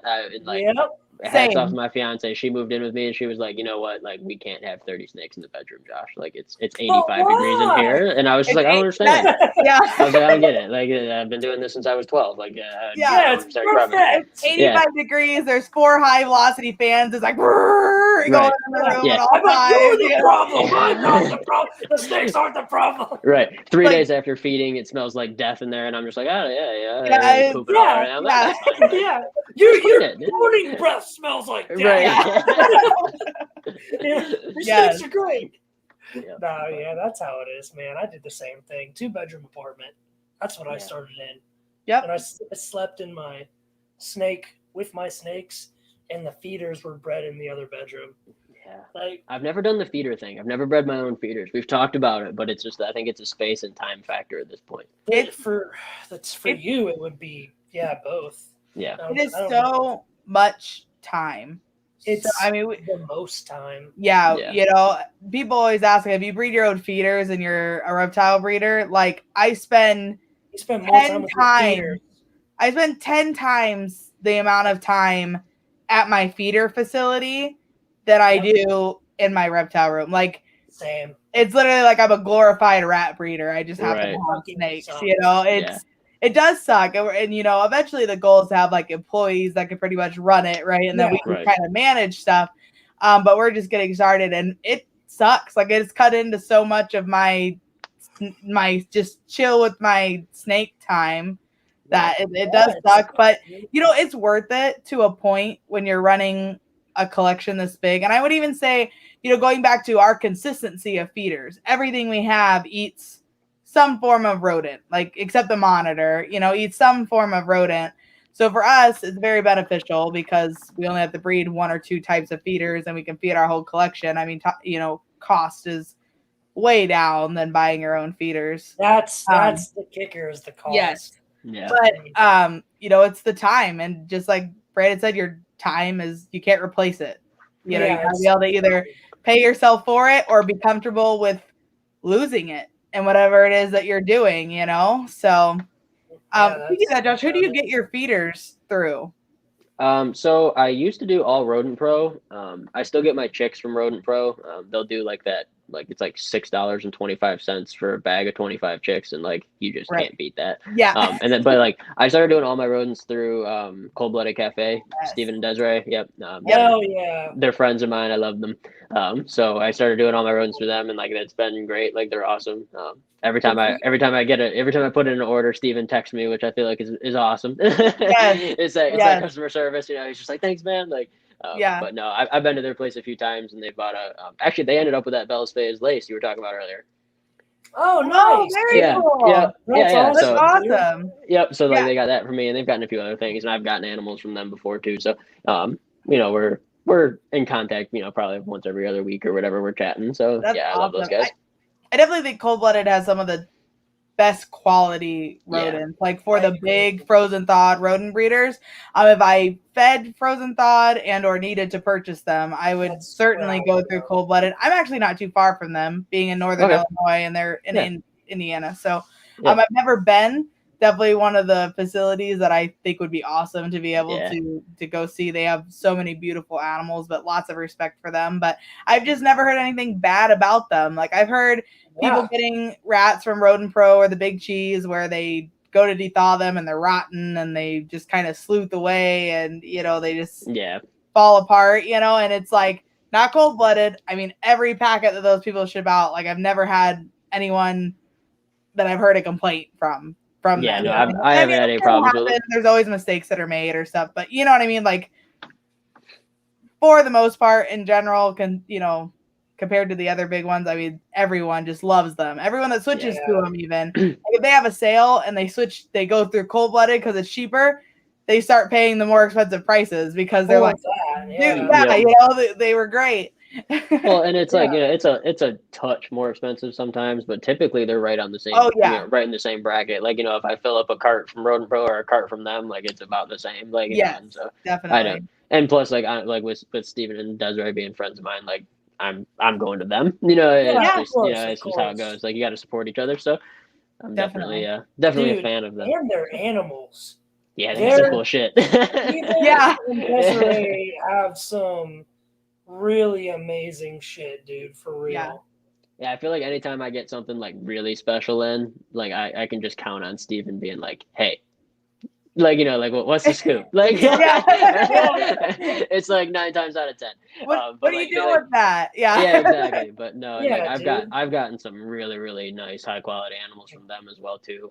Like some really like odd rare stuff that it's just pops up like they have available, and I'm just like, I'll swing by and pick it up. So that's awesome. Hell yeah, dude. Do you ever, or can you, or have you ever done almost like special ordering? Like, has someone ever gotten a hold of you and been like, when you can get this in, order it? Like, it's not something you would normally get in. Yeah, so that's that's another factor about importing. I don't have any business partners. Like when I import, everything is to me from like my own finances. Like everything is like 100%. Like I don't have anybody. There's no other hands in that pot. I will let's say let's say Brandon hits me up and it's like, hey, like I'm really looking for Melanota. I will add him to my list for Melanota, and then that's kind of a bad example because I bring in as many of those as I can because I do good with them. But let's say something a little bit more oddball, like he wants striped bronzeback snakes. That's not something I'll typically bring in, but like I know I have some out there. So Brandon wants those. So when it comes time to start kind of doing permits or whatever, like if Brandon's a good customer and I know he's not gonna be like, oh, I don't have any money or whatever, out on it, right? Like I'll hit him up and be like, hey, like I'm getting ready to put this in. Like, do you want me to order some extras, for you? But there's honestly like it's a pretty select group of people I do that for. It's typically like my strong repeat customers, and I don't Right. mean that in a way that like if you hit me up, I'm never going to bring anything in for anybody. Right. But it comes down to like I have to be okay with it if I get stuck with it. You know what I mean? Exactly. Like Yeah, like you don't want if someone something that, flakes out, like I need to yeah, be you don't like, want something that like you're gonna have to sit on forever, or no one else is looking for this or whatever, Right. and now you're like, crap. Great. That's something I've never understood about a lot of people. Even myself, when I first started seriously buying snakes, is That's my buddy Chris down there complaining because I've only ever gotten a female black tiger rat for him. So he's hollering at me. I hear you, bro. Yeah. Female. I've Takes two to tango. I mean, most of the time you want females, but if all you can get is females, right. Load up on females until that one boy comes around. Is all there you go. But I always wanted the person I'm buying from to think that I'm a good customer, like straight up. You know, for the rest of my life, I'm going to get paid on the 1st and the 15th, no matter what. So guess what? I'm probably going to hit you up on the 30th and the 14th. Right. Stop, bro. So I mean, and I've always wanted to give good customer service, not as a customer, not just a supplier, because I want to build the rapport with that person, like someone like you. Like, hey man, maybe I'm looking for a lot of Melanota at next year when I have my facility built. I'll pay you now. You get it to me when you can get it to me. That's how I would do it. Yeah, and like that's actually another interesting thing. I see a lot of people doing that, especially like in the import business. Like, oh, like I'll prepay you. Like, you know, like okay, like I'm gonna order 10 Melanota for you, and you prepay me. Well, then we run into the issue of like, okay, like if we'll use Melanota as a perfect example. Permits take 8 weeks, shipping takes another week. That's 9 weeks. I have your money, you don't have it. Okay, so now we're there. The animals come in, only 6 show up. 2 aren't high enough quality for me to send to you. So now you're down to 4. And now I have all your money and only 4 of your snakes. And I see that ending badly with a lot of people who don't know how to manage money. So me, if I gave you that, I'm fine. You get me, but a lot of people aren't, right? And like, and so I don't allow prepayments for animals I don't have. Like I literally won't do it.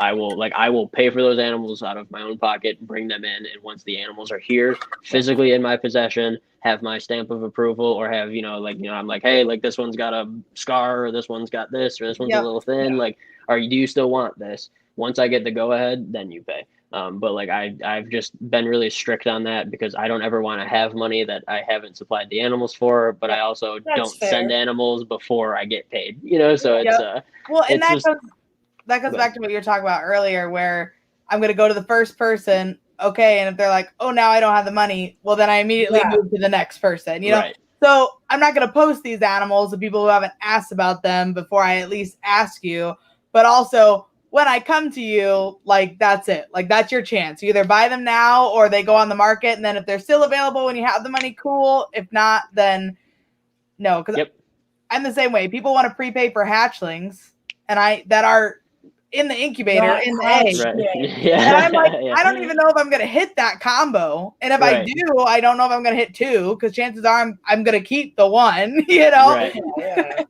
But it's like, I get people, it's like, I'll give you money just to be put on a list. And I'm like, no, you don't need to do that. Like, if you're on a list, when they hatch out and I sex them and I know they're, then I will let everyone know. And whoever pretty much has the money at that point, like, gets first dibs. Like, that's just kind of the way that it goes. Yeah, so, and like that's pretty much how I run things. Yeah. I have an idea for you. Something that might be beneficial a little bit. So you know how... I'm serious. I know I've been joking this whole time, but I'm being serious now. So I don't know if you have a website or not, but if you did, there's a lot of times where I've bought before Morph Market, right? I would only be able to buy shit off of someone's website.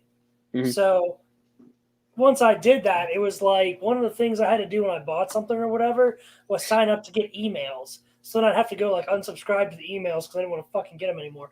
But there are some breeders I do still allow their emails to come through because every month they send out a list. Yeah. So for you, I think that might be a very beneficial tool to use so you don't get flaky people. Yeah, and like I do the list. I typically do it over text or like just Facebook Messenger and stuff. Yep. But I do make a price list.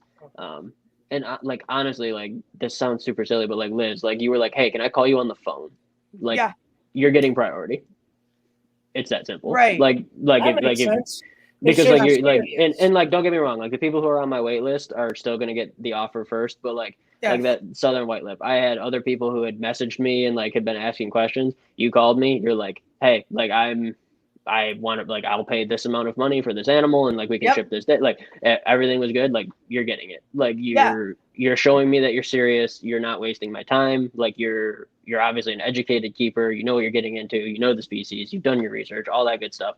And I can tell that in a 15-minute conversation. Yes. And so like that's a big thing that I always tell people too. Like, you know, if you have a lot of questions, just call me. Like it'll take us a 20-minute conversation instead of 5 hours of text messages. Yeah, you know, like being proactive, right? You know, like just picking up the phone and being like, hey, look, these are the questions I have. Yeah. I want to ask you, like, let's just, and even then, like you said, you can tell how experienced a keeper is pretty much from a 15-minute conversation. Absolutely. I was kind of the same way. Like, I was like, all right, this guy is obviously an importer. Like, he's a friend of my friend. So I have more trust in him just instead of a random guy that I saw on Facebook, right? You know, but I even told, you know, Rob, who put us in touch, I was like, I trust you completely, but I'm still going to bet this guy for like myself, you know, like, absolutely. You know? And you should 100%. Exactly. Yeah. You know, I think it's the same way. And this kind of brings us back to, you know, another thing when we talk about pricing, especially with ball pythons and stuff too. It's like, if it's an animal that you want, it's an animal that you've been looking for, there's not a lot of haggling that goes on, at least not my end. Like if it's a good breeder and I know that it is an animal that I want and an animal that I need, right? Like it's like, what's the price? Okay, here you go. Like I know that's the animal I want. I know it's the animal I need. I can tell that it's being taken care of. And there's something to be said about it being the animal that you need, whether it's for a specific project or a specific species that you want to get into or whatever the case may be. You know, it's like when I called you about that white-lipped, you're like, this is how much she is. And I was like, all right, cool. Like here, you know, here you go. And, you know, it's just, it comes down to, you know, if you got someone's like, oh, I want 10 Melanons, and then you send them a price list and they're like, oh, well, since I'm buying 10 of them, can I get 100 or 150 bucks off each one? You know, it's like, come on, dude. Like, you know, you've told me you've been waiting on this forever. And not saying that obviously discounts happen and stuff like that, you know what I mean? But, you know, there's something to be said about someone as a loyal customer that's going to keep returning to you when you're like, all right, this is what it is. And they're just like, okay, you know, here you go. Yeah. I'm more likely to give a discount to a long-term customer that doesn't ask. Same. Oh, 100%. Yeah. You know, I agree completely. Yeah. like, 100%. you know, there's going to be, and I have people that I tell that I'm like, all right, I'm sending out my list. Here's your price. Here's what I'm asking. Like if someone asks you or, you know, this is what I do the same thing. I have a return customer discount. I just don't put it on my store policy that I have customer discounts. Yeah, like the thing too with like the lists, like I do that. But it's also super hard to keep up with, like, okay, let's say I have 2.6 of this species. Somebody buys a pair, someone buys a single female. I have to like re-update that list, and like that might happen in like, you know, 20 minutes. So the person who got the, like, then like, you know, guy number 3 is like, oh, I want all of those, and I'm like, well, I only have this many available, not like, and so it ends up kind of like I send the list out in waves. Like I send it out to like my core customers, and like I said, if you're on the list for something, like you're gonna get first crack always, no matter what. But like I send the list out to like my immediate customers, and then it goes out to like my secondary customers, and then eventually it's a public thing.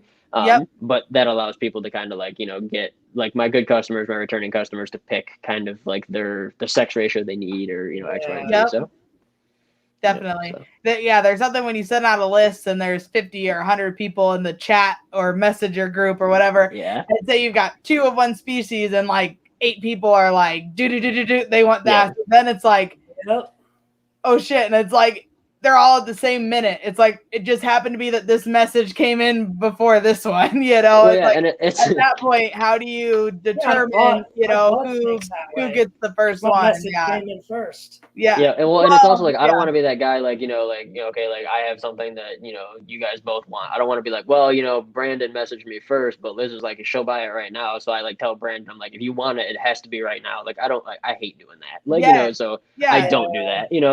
Like I give like whoever inquires first gets first crack, and then whoever Yep. inquires second gets second. But like you said, like if I send out a list and there's 5 people that want the same animal, it becomes really, really tricky, so yeah, and and even like you said, like maybe someone inquires and then they're like, oh yeah, I really want it, and then you don't hear from them for a couple days, and then someone else inquires, and then you're like, that's the worst. That person's like, I'm gonna get it, right? I want it, and then it's like, shit. Well, now I gotta go back and message this person and be like, so right, or are we not? Like how does this go? And sometimes people are real easy. They're like, oh yeah, I was just gonna wait till I got paid on Friday. Usually I'm like, you know what? Cool. Like if this other person really wants it, if Friday comes and goes, they're probably still gonna purchase it. Yeah.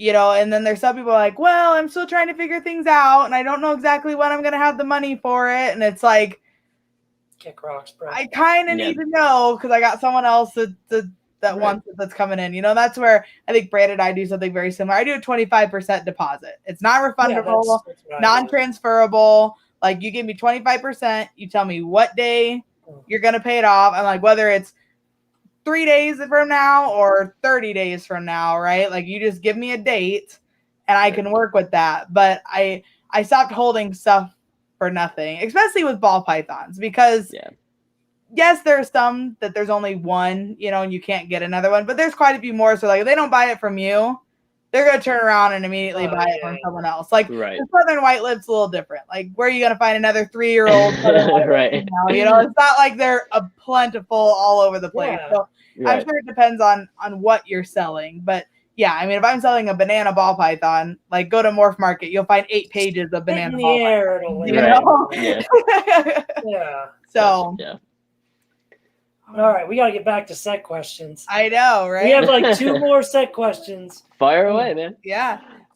So, Brandon, you had this one. You go ahead and go with it because I saw it on your Instagram as well, but Brandon was really interested in it. Okay, so I saw that you have a guy that you dress up in a big old suit and let your dog bite the shit out of him. So I was curious. So is your dog trained as a guard dog, or do you actually do the dog training yourself? So I got into dog training when I was a senior in high school. Got into that did it kind of as a business for a little while, just like training sit down, stay, come to Grandma Shirley's dog type thing, like nothing too serious. Yep. And got into that, really enjoyed it, and eventually found myself with like the community of personal protection and sport dogs, working dogs. And so I got I really thought that was interesting to me. It was really exciting. So I have a Belgian Malinois Dutch Shepherd cross. It's a working dog. That's so awesome. Yep. And so they're used a lot in like police work and stuff like that. He was my first personal working dog. I had worked other people's dogs, and I really enjoy being in the bite suit. I enjoy being the decoy. I love being the bad guy. And so that got me hooked. And from there I ended up getting my own. That's one of those things, man. Like I warn people, like it's really cool to see. Like you said, like you get in the suit and you get dog bites the shit out of someone.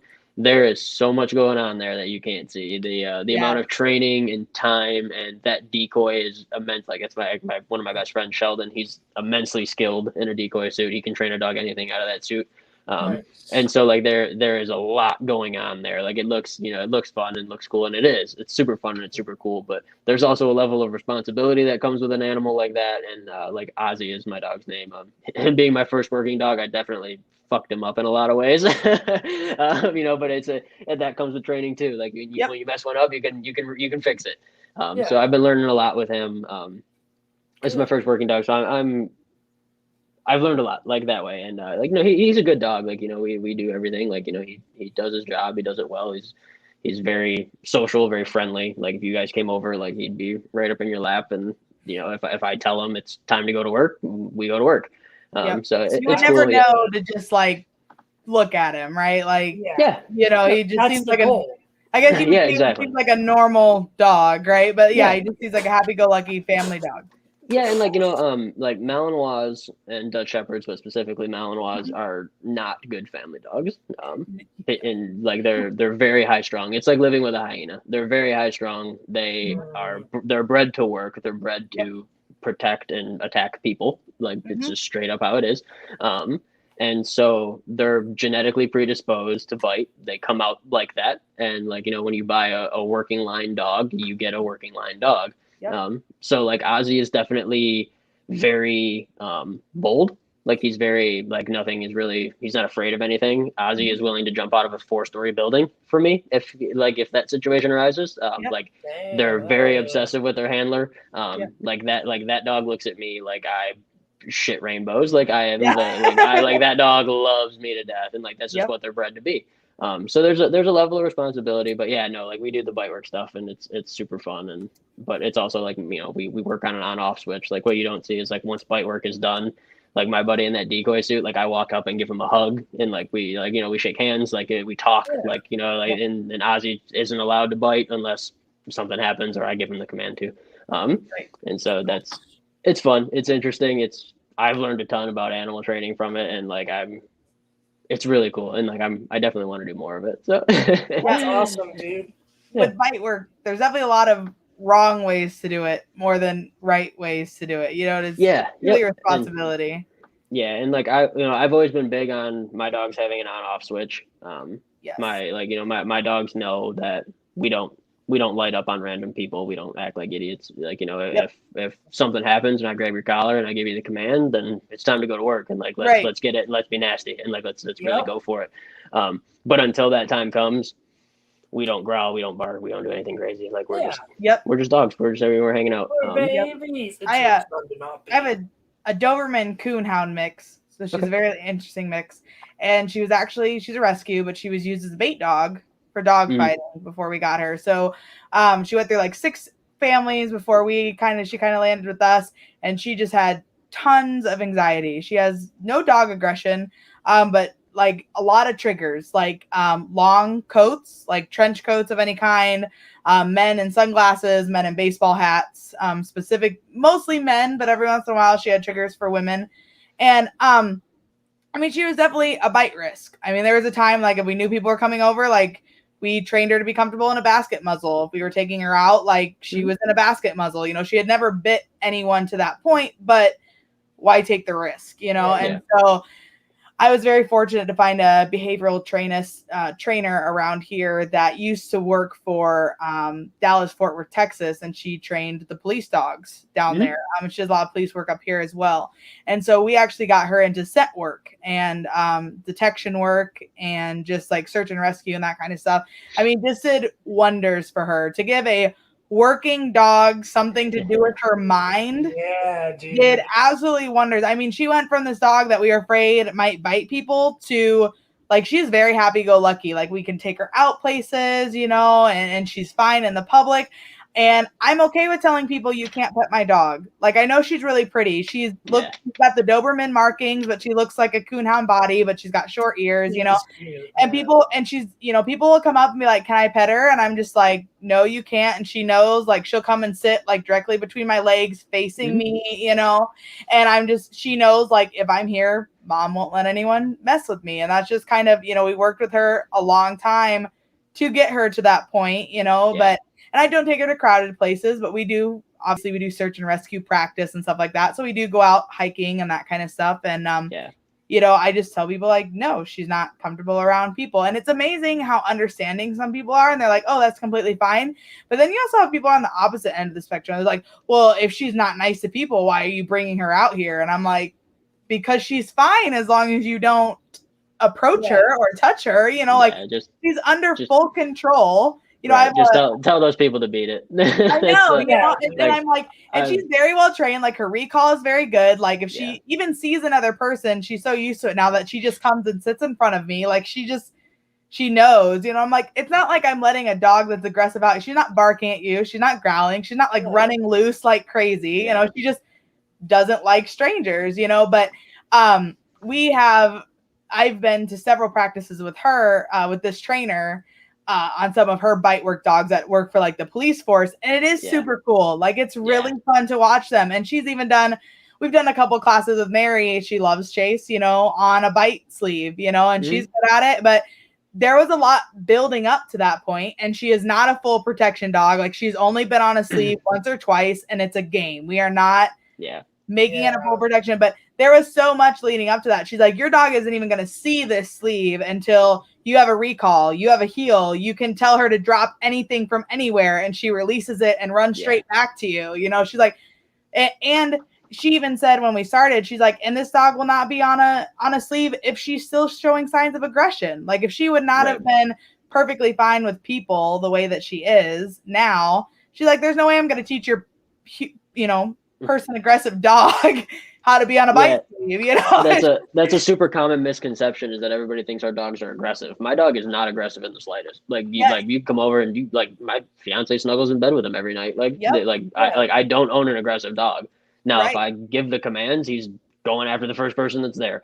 Exactly. But that's the point. If you have a dog that's not social, that dog's not useful. That dog's not a protection dog. You know why? Because you can't take it anywhere to protect you. It's a ticking time bomb. It's a liability. Yep. And like I said, like Ozzy is definitely not like a class A world, top of the food chain dog. Like he's my first one. But like that being said, like, Ozzy is safe, and I trust him 100% in a bite work situation too. Like we do break-in scenarios in the house. I do situations where like my fiance gets attacked by someone, and yells Ozzy help and stuff like that. And like, we run through all that stuff that would be like a real world situation. But that being said, like I kind of have the advantage because like nobody really asks to pet Ozzy, because like when we're walking around and he's got his pinch collar on and he's a 90-pound Malinois, like most people are kind of like, I'll just walk on the other side of the road. But it's funny because like he's probably the safest dog on the street. Like, you know what I mean? Yeah, exactly. He's under the most control almost, right? Like to the point. It's funny. Psychology, man. It made me think about it when you said, she's just so loyal. Like it is ridiculous how loyal this dog is. And I actually ended up getting her, we do a lot of hiking and stuff. So I actually walk her in a harness pretty often because she does a lot of pulling and that kind of stuff. And so I ended up getting her like a freedom harness. Well, those clip in 2 places. So if I do go somewhere where there's going to be a lot of people, I clip it, and then she ends up with like a 3-foot leash, right? Which is super convenient in the hoop slides. And everyone's always like, oh, she's a service dog because she's got this weird leash and harness on. I'm always like, because then people don't ask to touch her, I know I can't touch her. I just want to tell you that she's so pretty. And at first I was like, why can't you touch her? And she's like, wasn't she a service dog? And I was like, sure. Sure is. And people ask, I'm always like, in training. Like, we're training her for that, but so there's ways around it, right? As far as human interaction goes. But for us, like in my house, like if you put a harness on a dog, there's 2 reasons. It's either we're going to do bite work or we're going for a run. So like harnesses in my house, like it's like crack. Like you pick one up and the dogs are all like trembling with excitement. Same. So we go for a run with the harness, man.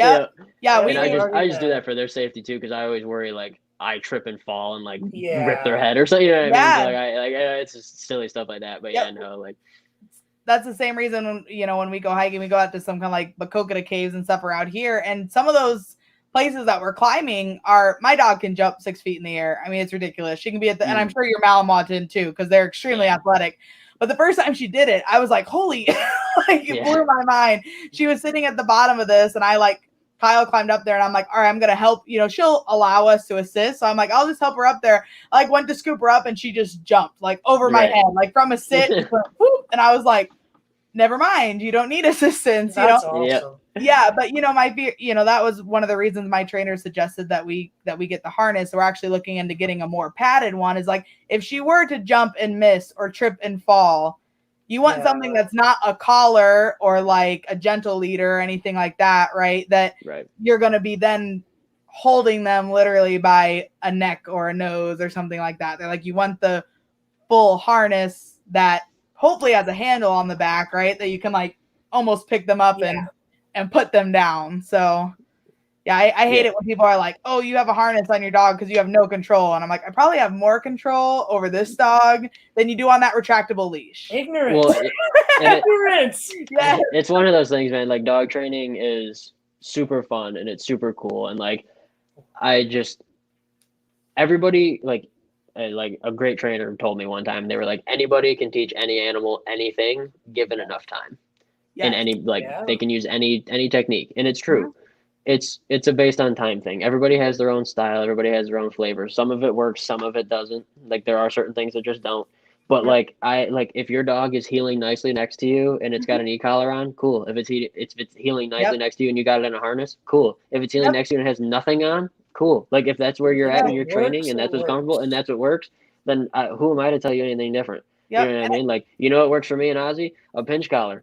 Yeah. That's what we wear. You Yep. know what I mean? And Like it's not like you've got the pinch collar pinched all the time and you're like No. dragging this dog behind you, you know? Like no, that leash is dangling, you know, touching the ground half the time. exactly, Like, you know, and I Good. think it's like people, we all learn in different ways, right? Like some people are tactical, some people are hands-on, some people could just watch someone do something, you know, and it's like to think that there's only one method that works for every single dog or every single That's animal is just unrealistic, ridiculous, yeah. you know? Yep. Yeah, it's untrue. It's unrealistic. So, Yeah, for sure. but yeah, All right. go ahead. Go ahead.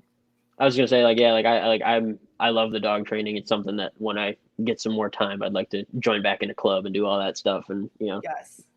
do all the fun It's very work. rewarding, very fulfilling. You know, Yeah, I it is remember rewarding. the first time like I got my dog's name is Mary. She came with the name. I tried to change it, didn't work. But the first time, you know, like we started working on ricochets, right? Like you point at something and they just run up the object and like flip over and come back. Like the first time your dog does that, it's like so rewarding. Like I can stand at one end of a field and there's a tree and I can like point at it and be like, you know, and she'll just run at it and flip over and come all the way back. You know, it's just like, it's a really cool feeling, you know, it's just like, this is awesome. I taught you to do that. And for me, I mean, I don't want to say it's like never enough or it's never not good enough, but I always like to push myself and the animal, obviously not above their abilities or anything, but it's always like, you know, I can make that quicker. I can make that sharper. I can make, you know, there's always something that you can do.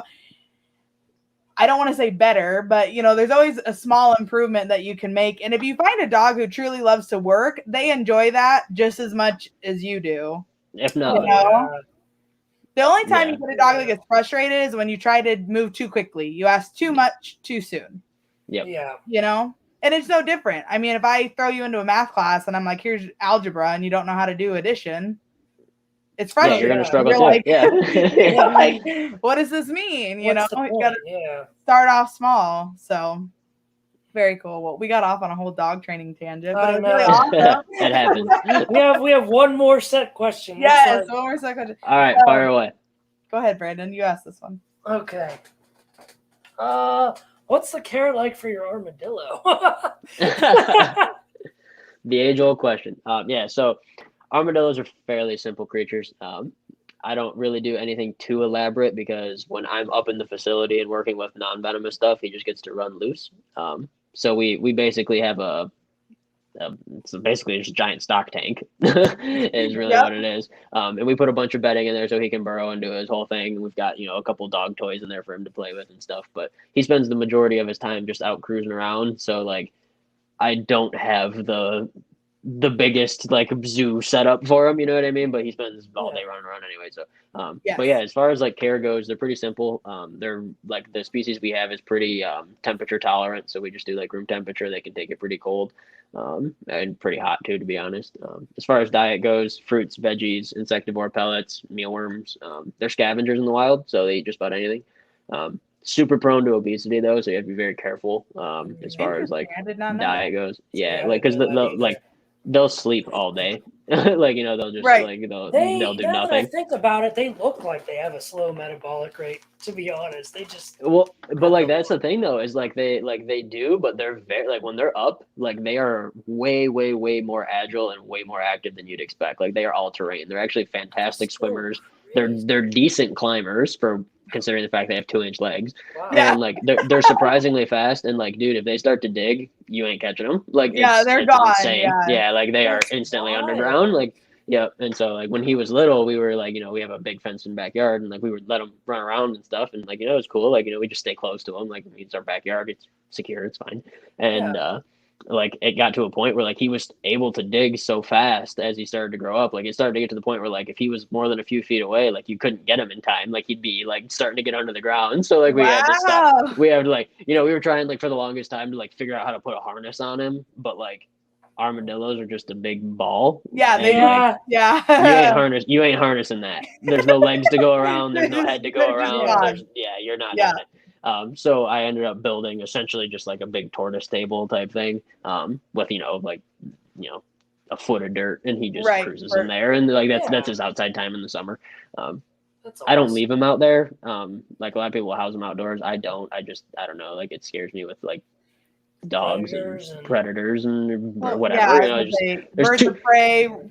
Us around here, like coons is a big thing for pretty much anything that you keep outside. Bird, hawks, vultures, eagles, anything like that. Just same thing here. Yep. Coyotes, bobcats. How the hell did you end up with that animal? Yeah. So that actually came from where I used to work. I was gonna say, I bet it was Yeah, so I actually we had the parents there, and we bred them, and so that animal was bred by I guess me and my boss technically, but like I was managing the facility, so like we bred them, and I ended up just buying one of the babies from my boss and that was actually Danielle's 22nd birthday or 21st birthday present, something like that. She fell in love with them, and so I just made it happen. Had to. Yeah, dude. Damn. She's lucky to have you. Yeah, I'm lucky to have her. Kangaroo, zoo, like badass first date. Oh, here's a badass armadillo. For your birthday, no big deal. Yeah, but she also sacrifices all the 4 a.m. airport trips and all the all the time that goes into that. And, Florida. They now are cleaning up reptile shit. So Exactly. Yeah. No. So I definitely don't deserve all that goodness, but.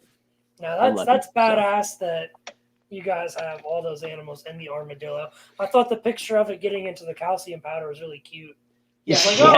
Snorted some coke. No, just calcium. Yeah, no, that's what it looks like. It's how he acts too. He acts like he's on coke all the time. So, but no, like they're pretty like they're not really like, I wouldn't say they're destructive, but they're definitely into stuff. Like if you leave something on the ground, he's gonna check it out.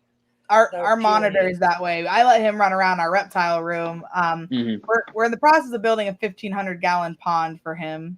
Cool. Which is going to be, it's 8 by 10 room, awesome. 3 foot. It's going to be about 3.5 feet deep. Pretty awesome. We're excited about it. But there's a lot of time and preparation that goes into a project that big, especially 100%. When it's in the basement of your house. So there's a lot of like structural stuff, right, that goes into it. So right now he's in like an intermittent enclosure that's like 6 foot by 4 foot by like 3 foot deep, and he's only about 2.5 feet body length. So he's not very big yet. But I still feel bad. Like he looks so tiny in this enclosure, so he gets to run around my reptile room when I'm down here because he's figured out how to, not my hatchling racks, which is good because I think that's about the size snake that he could probably eat now. But on these racks here, he's figured out how to crawl behind the tubs and open them from the back. Yes. So he can climb up them as well. He just jumps right on the side and just climbs right up. So definitely anything I've ever left out, like if I leave a bag of bedding on the floor or anything, like he's in it, getting out of it. Yeah, like I have my computer set up in here. Sometimes I had to learn the hard way. Like I can't leave anything out because he climbs on the desk and on the tables and pulls things down. And he's super sweet, but so inquisitive. Like if there's something he can get into, like he's in it instantly. It's like having a toddler running around. Yeah, like having a kid. Yes. I'm telling you. Well, that was it. All right. Yeah. Now we got the revolution round, dude. Okay. Yes. So this is just kind of like spur of the moment questions, right? So we ask it and as quick as you can answer it. Yep. Right. So Brandon will take the first one. What's your 1 rep max for bench press? Jeez, I don't know. Not much, probably like $120. Okay. We can have him on for round 2. Yeah. Brandon's like, anyone who can bench more than him doesn't get on. If they can Doesn't bench get on. more than me, they're not here for round 2. Yeah. Yes. All right. How do you say it? Caramel or caramel? Caramel. You got it, Yeah. Brandon. Yeah, boy. Damn, Caramel come for on. I'm a life. northerner. I was hoping for another one, but I didn't get it. All I'm right. a northerner. That's true. Well, you're from Pittsburgh. That doesn't count. You're Okay, in your that's true, you're in your own little. Yeah, They have their own language over there in They Pittsburgh. do. I'm not sure what it is, but They call it twang. That's Yeah. actually what they call it, twang. Right. that's fine. All right. Oh, what's with the otter tattoo? Is that Oh, an yeah. otter? Yeah. So I have the full South America sleeve. It's all South American animals. Oh, that It's is kinda hard to so cool. Yeah. So like the ultimate goal is South America on one arm, Asia on the other, and then Africa and Australia on my legs. So I'm trying to get completely covered. So Yeah, awesome. that is awesome. Yeah, Yep. I really want tattoos, and we talk about this quite a lot too. But I, spoke about how my dining room chairs don't match. Every time I'm like, all right, this money, I'm getting this tattoo. Like I have a few picked out that I want, and then Right. I see this really cool snake or this really cool white-lipped python, and I'm Yeah. like, the tattoo can wait. Like I'm gonna get, I'm gonna buy this snake. Yep. Yeah. So that's where that's from. But the otter picture has become like the foundation of all my sale ads because everybody always sees the corny otter Yeah. tattoo. So Oh, yeah. That's awesome. All right, snakes or lizards? I think we Snakes. already answered this. Yeah. Cold-blooded or warm-blooded? cold-blooded. All right, and the last one. I'm so surprised by the answers. No. Last Right. one. How are you revolutionary? Oh, geez. I wouldn't say I'm revolutionary yet. I would say I'm too new. I'm too new to the hobby. I haven't contributed enough to consider myself revolutionary. I think the goal behind this entire thing and this whole process of importing and this business and this everything that goes with this is simply just to kind of change how importing reptiles is viewed and how our customers are getting these animals. I'm done with the junky imports. I'm done with that stigma. I think it's ridiculous. It doesn't have to be that way. It's only that way because we allow it to be that way. So I think what I want to change and what I want to revolutionize is that game. I want everybody to be able to come to me and get quality animals from quality suppliers that are actually imported and enhance their bloodlines and get species they've never heard of and like be able to experience everything that I get to, but get to do it without all the hassle. Yeah, change the standard, right? That's Yeah, awesome. that's I'm just trying to raise the bar. That's all Raise it is. the bar. That's what I was thinking. Yeah. Raise the bar. Yep. And I think I guess I agree and disagree with how long you've been in the game, right? Like I agree with what you're saying as being a young person in the industry myself, right? Yeah. But I also disagree because I feel like look at how much you've accomplished already and where your goals are and where your vision is at such a young age. I mean, you got another 40, 45 years to actually make the change. Oh, at least I'm not hitting my prime until I'm like 55. There you like go. that's where I'll Exactly. That's a good mentality. is right Yeah. around there. So yeah, I'm a rookie until I'm 20 years deep. And I feel like then I might be like intermediate at that point. But Exactly. until then, Yeah, right. there's always stuff to learn. You're never an expert. You're Yeah, never the That's best of the the thing. best. There's no you know? such thing as a reptile expert. 100%, man. No. Yep. And so No, like for I sure. appreciate the kind words. We've done a lot. Like there's no doubt. Like I've been super fortunate and really poured everything into this. Like like more than I should have in a lot of cases. But we did, and it's exciting because we're just getting started, and I'm definitely excited about what the future holds with it because I think there's a lot of really cool stuff and a lot of really cool animals to come. So yeah, sometimes you have to take risks to make a difference. yeah. Absolutely. You very easily could have followed the lead of some of these other importers, right? And bought these animals and turned around and sold them and not put the time and energy and money into them.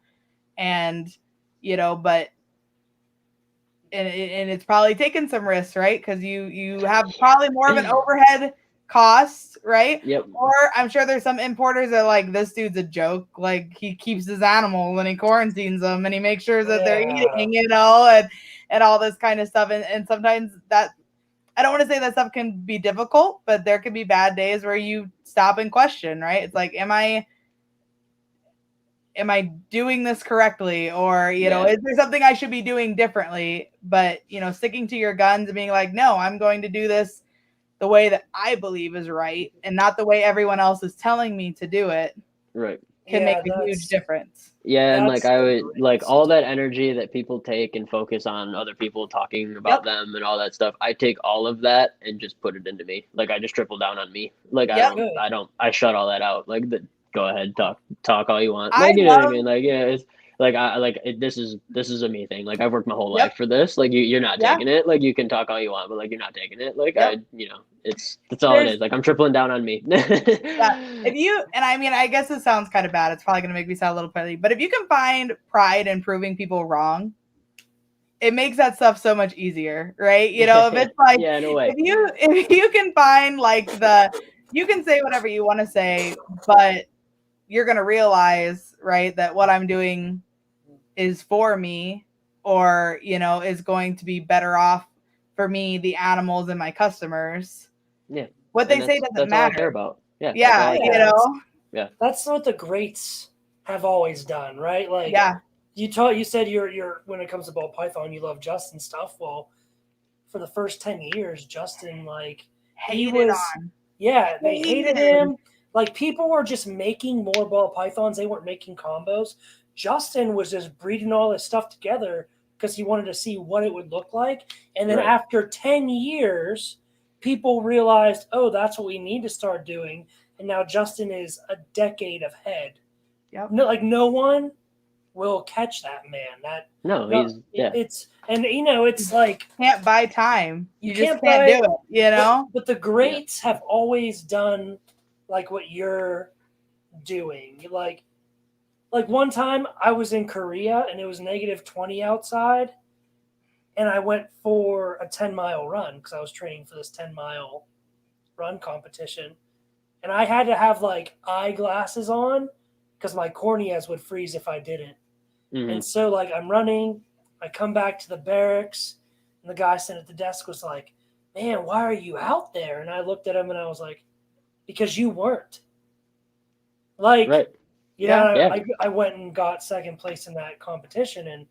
And I'm like, just like you look at me and think I'm crazy. I'm looking at you like you're a weak coward. Right, like they're crazy, you know? Yeah, like why they're crazy for not doing it. Yep. Yeah, exactly. Dude. And so that's like I can see that's the kind of mentality you have, and that's in 10 years you could be the Justin of importers. I hope so, man. Like it was funny though. Funny story about Justin. I had just finished like drywalling it. Well, like we had just finished drywalling and flooring the facility. Like we were just about to move animals out there, and I'm like cloud nine, like my first animal facility. Yep. And then Justin posted the video of his new facility, and I watched it, and I was like, "Fuck, I got to step my game up!" Like, and see, that's what it is. Yeah, like, I was just like, "This is amazing!" Like, I would love a place like that. So that's he's super an funny. Inspiration for sure.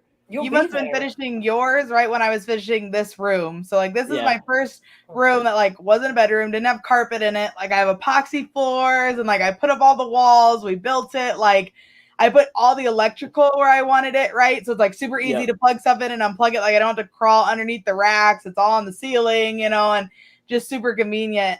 And I think I had just gotten done and got everything moved in and set up, and he dropped that. And I was like, man, you know, that's crazy. That's what I aspire to have or to be, you know. But if you talk to Justin, I think everyone has to understand this. You know, it's not. He's like, this wasn't my first facility. Third, right? And and he's like, and if it would have been, it wouldn't have been what it is. He's like, I learned so much by building the first one and then building the second one. He's like, just little tips and tweaks of stuff that I didn't like about the other building that I decided to change. And Brandon mentioned it earlier, growing organically. He's like, if I would have tried experience. If I would have tried to invest $1 million into a facility my second year, I would have flipped. Yeah. He's like, there's no possible way. He's like, the reason I could do this, the reason I had to build the intermittent, right, was because that's how the collection was growing. That was how the profit was, you know, the reinvestment was growing. He's like, you don't start this by building $1 million facility and filling it full of it animals. doesn't work that way. You know? Nope. So you start with a leopard gecko when you're 12. Yes. That's yes, how it starts, man.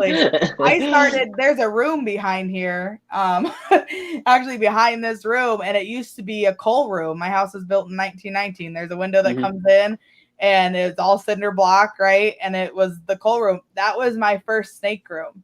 Yeah. I had to play Jenga with my racks. Like I had racks in front of racks, and I had to like slide them to get to the one behind them, you know?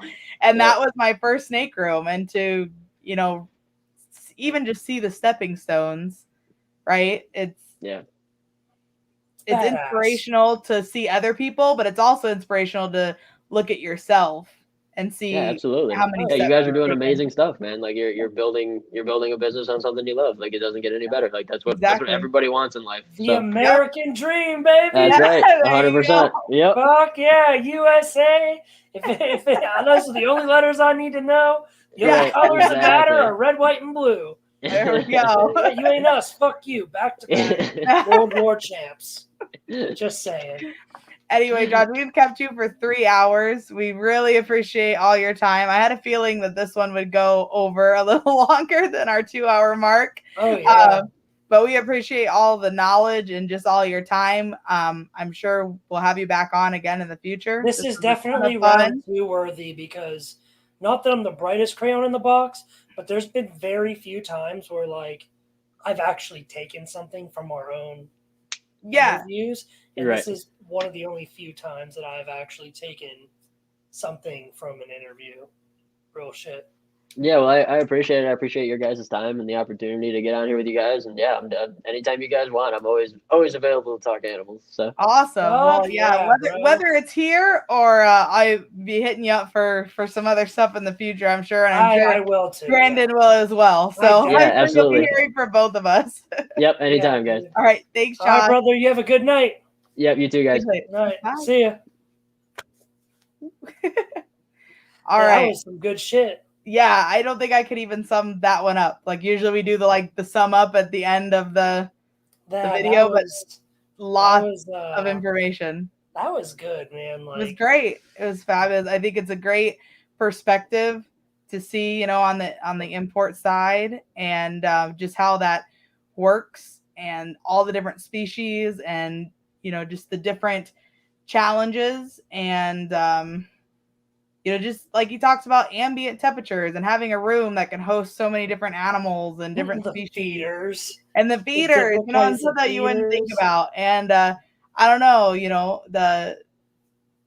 just all of it. A lot of information. The customer base, that was a big one too. That's something that I could really relate to. Yep. Especially you and me both. I mean, how often do you get customers talk to you all the way up to here's my PayPal and then ghost? Yeah. It's fucked. I've had it all the way to send me my invoice. Oh shit. You know, and then I never pay the invoice, you know. Yeah. No, that was that interview with Josh was something else. That's a dude. All right, there's only like 3 places I could think of where I'd go and I'd be like, all right, put me to work because I know working there I'd learn something. Yes. Josh's place is definitely one of those. Oh, for sure. 100%. There's so much knowledge there, and we just scratched the surface. I mean, we didn't even talk about like he used to be a zookeeper and the mammal importer and there's so much knowledge. We're gonna have to have him on a few times and pick like one topic and go until we milk this man dry of his fucking knowledge. Yeah, we're like dogs, armadillos, reptiles. Like tell us all of it. That armadillo's cute as shit though. Yeah, it is.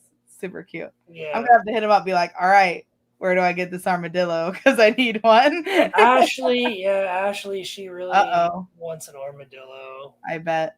She does. Yes. Well, anyway, thank you everyone for tuning in, for coming in, and staying. A lot of people stayed for the whole 3 hours, so we really appreciate that. Yes. And who do we have next week? I don't know. Fuck. I can't. Mike and Svenja Bonanza with Marvelous Reptiles. They breed Cresties, Leechies. They like imported a fuck ton of Cresties. They produce like straight up high quality Yes. lily whites. Mm-hmm. And they have this one animal. I think it's called a Terak. It looks like a hedgehog. The Tenric.